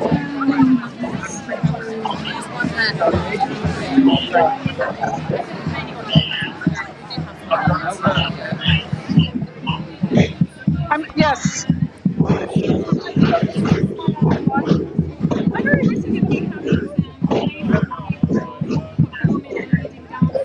So if you are in the mood for dancing, that's brilliant. Also, if you have bicycles, we might need you to make us bicycles around the edges of this sort of space. Look at these beautiful butterflies, they're incredible. So if you do have bicycles, we want to keep the bicycles sort of at the edges so that this space in the middle will be free for people to move their feet around, get their groove on. Jamie's here, has been looking after you all day on the march. Thank you, Jamie!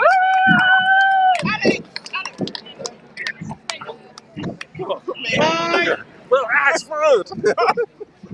What's going on now? I have no idea. We're Science Museum, running around the Science Museum outside.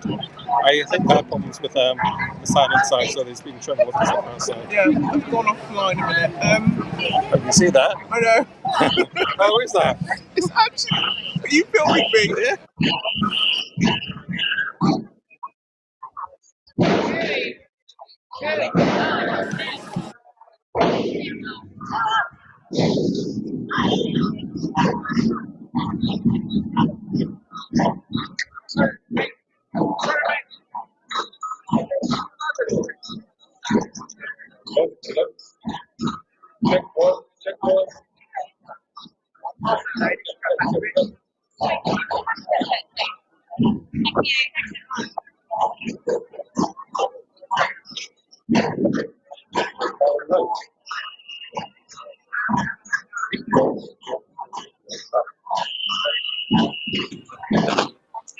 We've had huge tech difficulties here inside the Science Museum, but I am back and I found XR scientists. So we're in the sort of automotive and space area here, quite inspiring for young minds, I'm sure, but we've got a powerful message about making people aware of climate change in the museum. I'm joined by one of XR scientists, quite prominent members actually. Would you like to introduce yourself? Hi, I'm Valeria. I'm a member of Scientists for Extinction Rebellion. We came here a few times already, and we hope at some point the Science Museum will listen to us and to everyone who's asking them to drop the fossil fuel sponsorship. It's a science museum. It has science in the name, and they're absolutely not following the science. Like having money from fossil fuels, especially having a sponsorship of the climate exhibition about future technologies, which is Shell sponsoring the exhibition, is absolutely horrendous, and we are really angry about it. So what is your specialism within science? I'm a biologist, so for work I study pregnancy, and specifically a condition in which the babies are born pathologically small. And what I realized is just I cannot focus on my research trying to make a baby be healthier, and then not taking care of the world in which these babies are born to. So at the moment, it was a recent report where say basically every child will experience one of the severe effects of climate change. In the world, billions are already affected by climate change, and yeah, kind of the worst effects of climate change, and obviously are very vulnerable. So we should really take care of them and the future generations. Yeah, oh my gosh, what a poignant sort of and awful realization to come to that, you know, well, I suppose all science is interlinked, isn't it, in the end? So it's difficult not to come to that conclusion. Yeah. Has your work changed, or how has your work changed since you've become much more aware and sort of active in trying to bring awareness to the climate emergency? Yeah, I mean, I'm actually thinking of changing kind of career and work in sustainability, because another problem of research is also is quite energy demanding. I know it's like for a good cause, but at the same time, we cannot ignore the fact that we consume a lot of energy, we produce a lot of plastic. So yeah, that's the focus I want to do in my research. And also I think generally science should be more focused. So I'm not saying stop research, but at least do also something out, like be loud, make your voice heard. We need more scientists to say that we need to actually start acting right now. I know quite a few people who are academics, and it can be quite a sort of closed world, can't it? And wanting to get into research papers. I'm so glad that there are people like you who are here trying to break out of that. Speaking of breaking out, you're trying to do a lot of outreach here within the museum. Could you just tell a little bit about what you and your colleagues are doing? I can see we've got another scientist who I might talk to in a minute in another lab coat. What are you trying to do here today? Well, we kind of try to highlight this controversy of the Science Museum accepting fossil fuels. We are in a climate emergency. It's really unacceptable that they get the money, and most of the people actually are not aware of it. So even in the past times we were here, we saw a lot of people quite surprised by that, and then they get it. They get that it's not good to have money for fossil fuels if you are the Science Museum. So yeah, we kind of try to spread this message, and then yeah, convince people to do something and to push the museum even further and see if it works. And what's the response you've had from the museum staff? Have you seen many yet? Well, the staff are actually being really nice to us all the time we came, and I think, I don't know, they were quite supportive and quite accommodating. I think it's a problem of the management, so we tried the first time to send a letter to the manager demanding to stop this accepting money from fossil fuels, and they completely ignored us. They say actually they want the fossil fuels industry, and that particular time was about Shell. So they said they want Shell around the table, and they say that they have a good plan to reduce their emissions. And actually, a few days later, that was like the court case. So like the international court said that their plan was not good. It was not aligned with the Paris Agreement. They had to cut their emissions faster. Shell is saying that they invest in renewables, and it's like 3 to 5% over all the investment in renewables. So there's a lot of kind of outreach to do, isn't there, for people but also with the museum. Thank you very much. We're going to have to cut because there's some interesting things happening outside. But thank you very much for talking to us, Valeria, and good luck with today.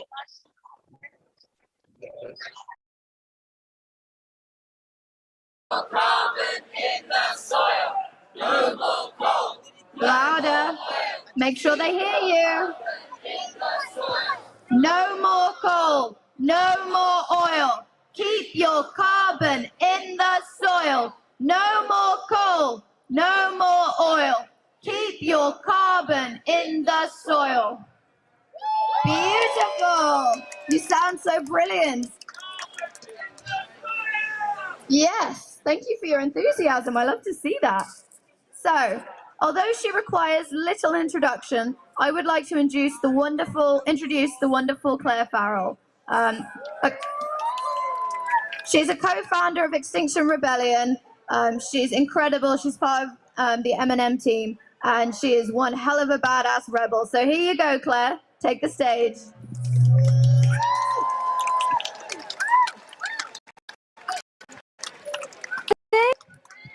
Beautiful people. Welcome XR families and our doctors and our scientists.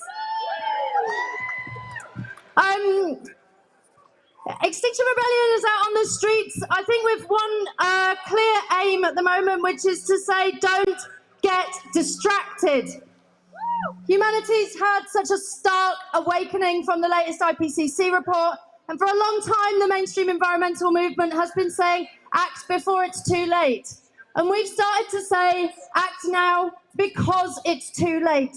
The reason why we're saying that is because we're clearly already in a state of breakdown.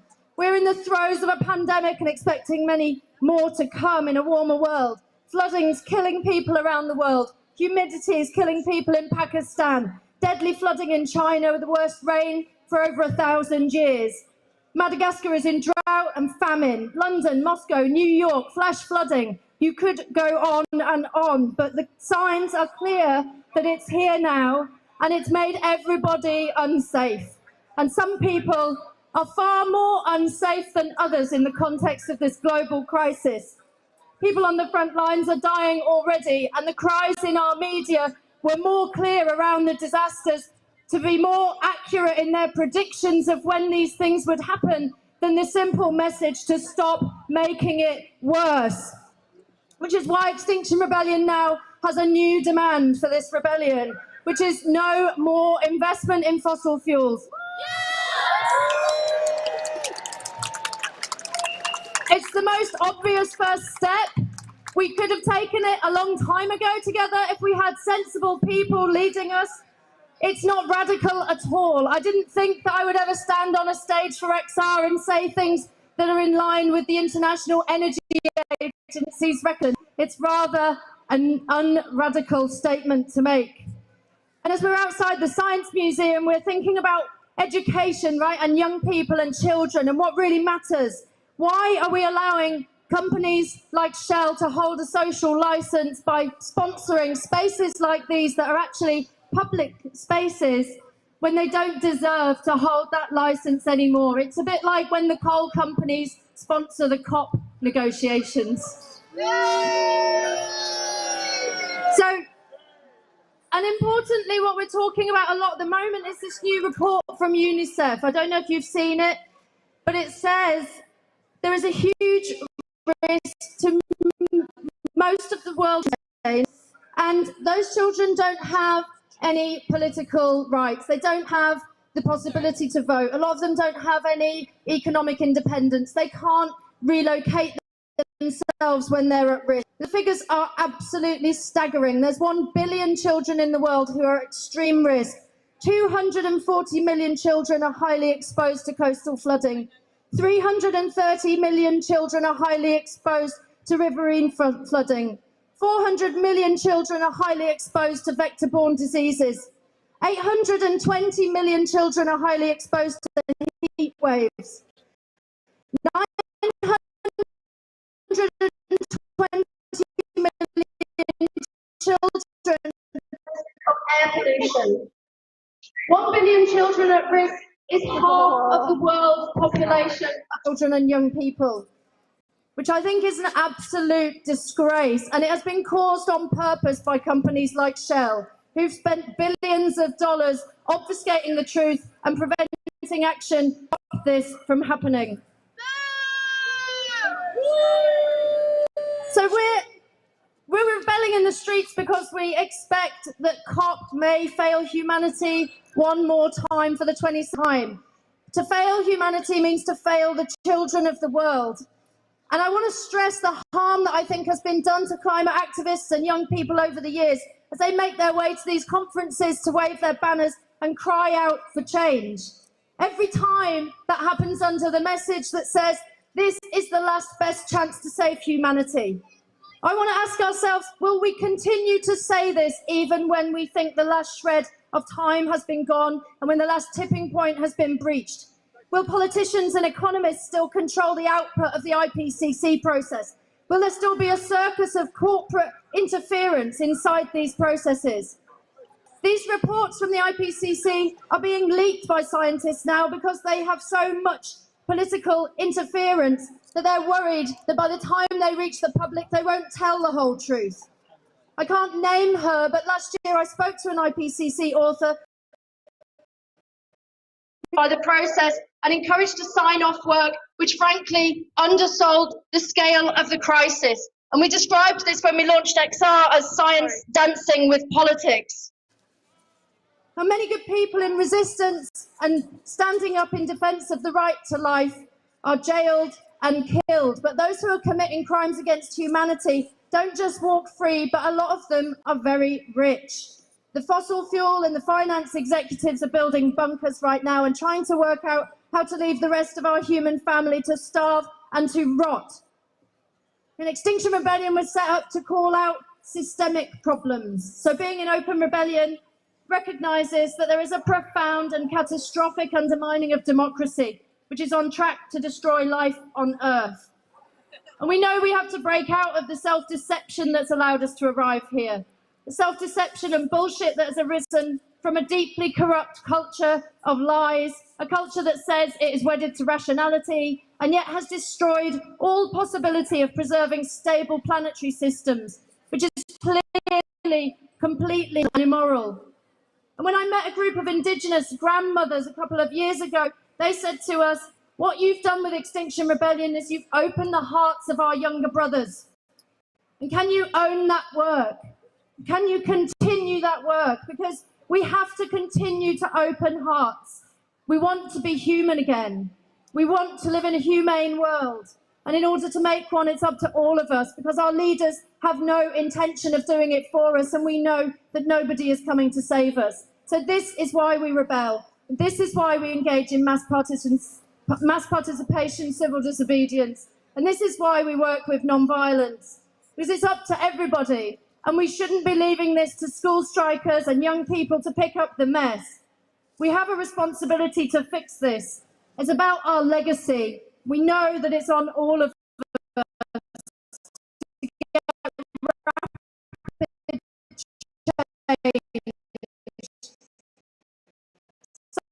So thank you to all our rebels who get distracted. Rebel for life. Extinction! Thank you.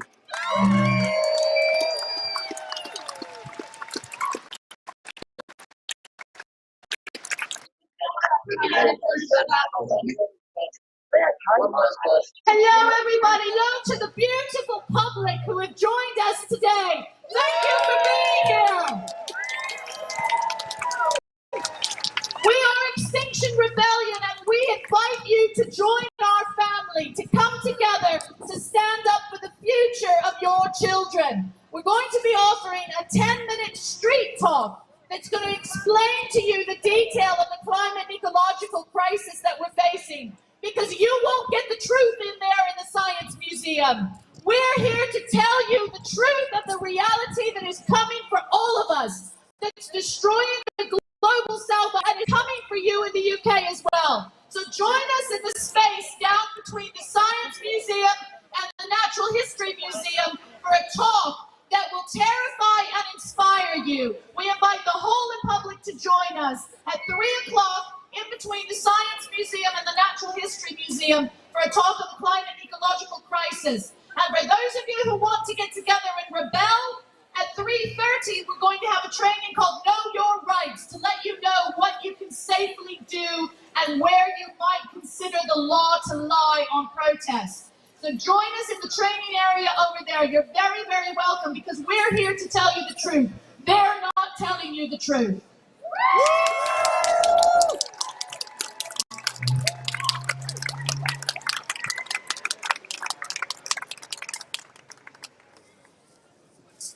So, that was quite the speech to start off with, wasn't it, guys? So, next up, we have the wonderful Aisha Allison. So, she does a PhD in behavioural science at UCL, and she's going to give us a little talk on how the climate crisis is affecting her community. Come on up here, Aisha.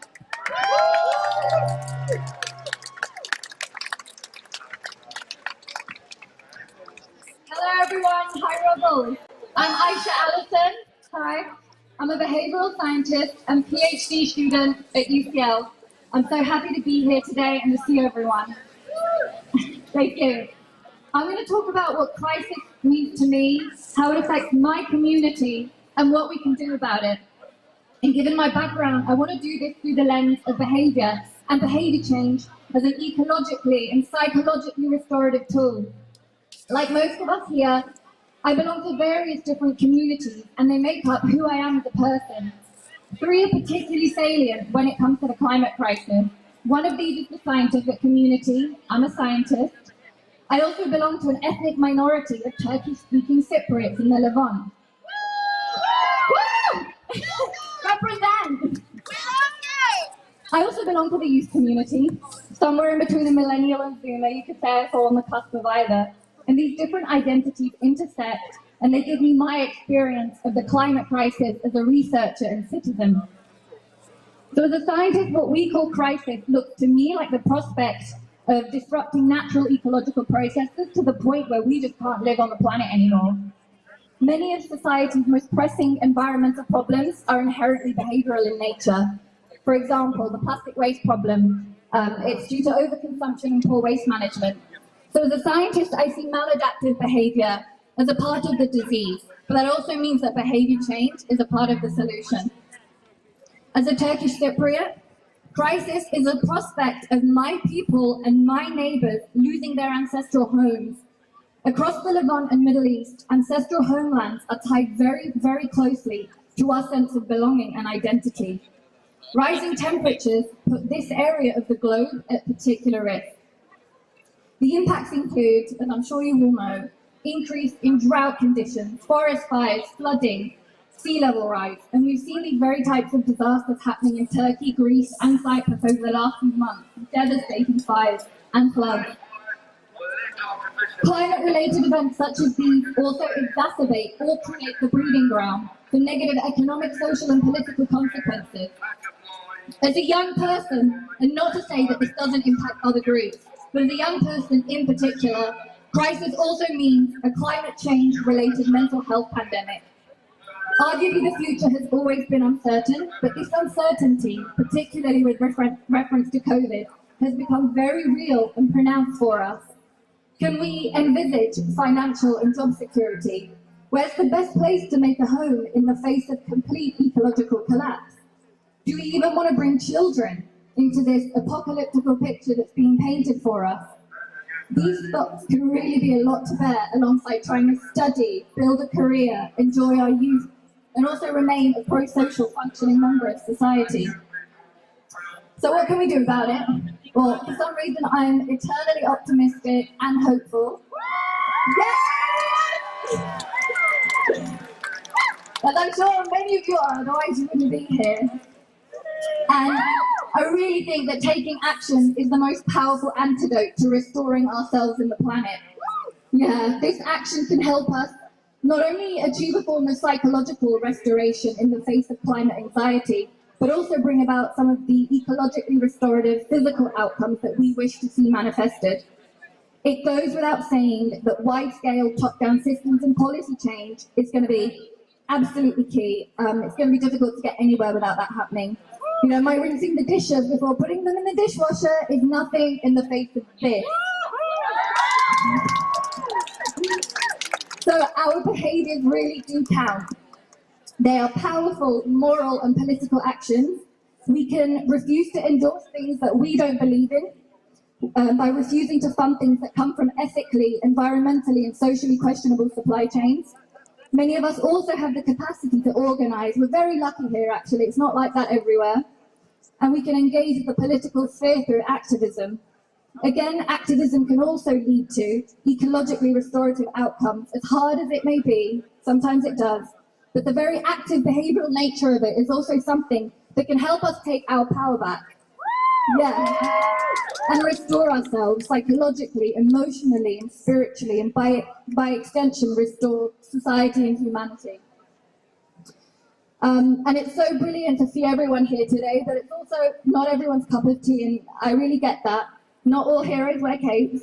We can do other things as well. Activists come in all shapes and sizes. Rebels come in all shapes and sizes. We can provide our skills, expertise, and resources to organizations we believe in. We can change who we fund, where we put our money by changing where we invest, where we travel, get our news, what we eat, what we wear, where we shop. These are all behaviors. Obviously, key decision makers need to change their behavior too.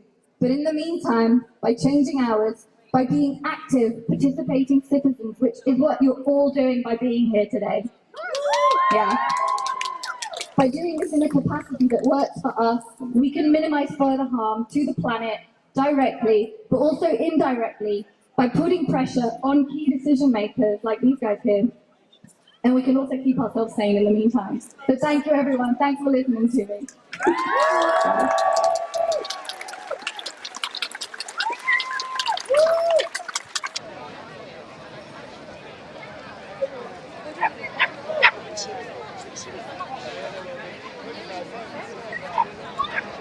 Extinction Rebellion. Extinction Rebellion. Just wrapping up here at. I could hear that in my ears. That was really strange. Extinction Rebellion wrapping up at Finsbury Park. It was an action by Unify, the Carnival against climate change. There were two actions today actually. One was over at the Science Museum, and the tech guys have done a fantastic job of sort of switching between the two. It's been a great day, a real carnival atmosphere.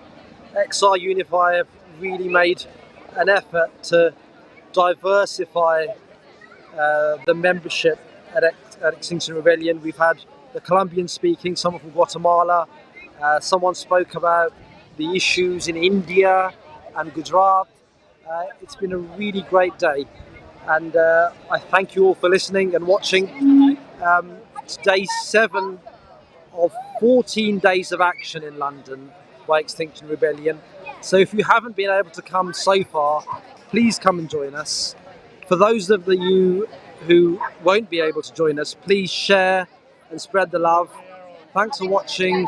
Love and peace. Peace. I think we've met you quite a lot. Yeah.